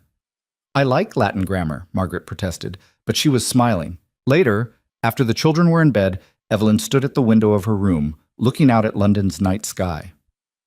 Somewhere out there, other women were reading about the vote. Some celebrating, some skeptical, some just beginning to realize that change was possible. She thought about the woman she'd been 2 years ago, frightened, uncertain, desperate.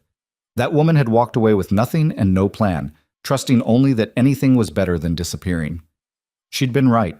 Evelyn pulled out Mrs. Whitmore's journal, nearly full now with 2 years of documentation. On the last blank page, she wrote, "Today, Parliament passed the marriage reform bill. Women must now consent to their own marriages.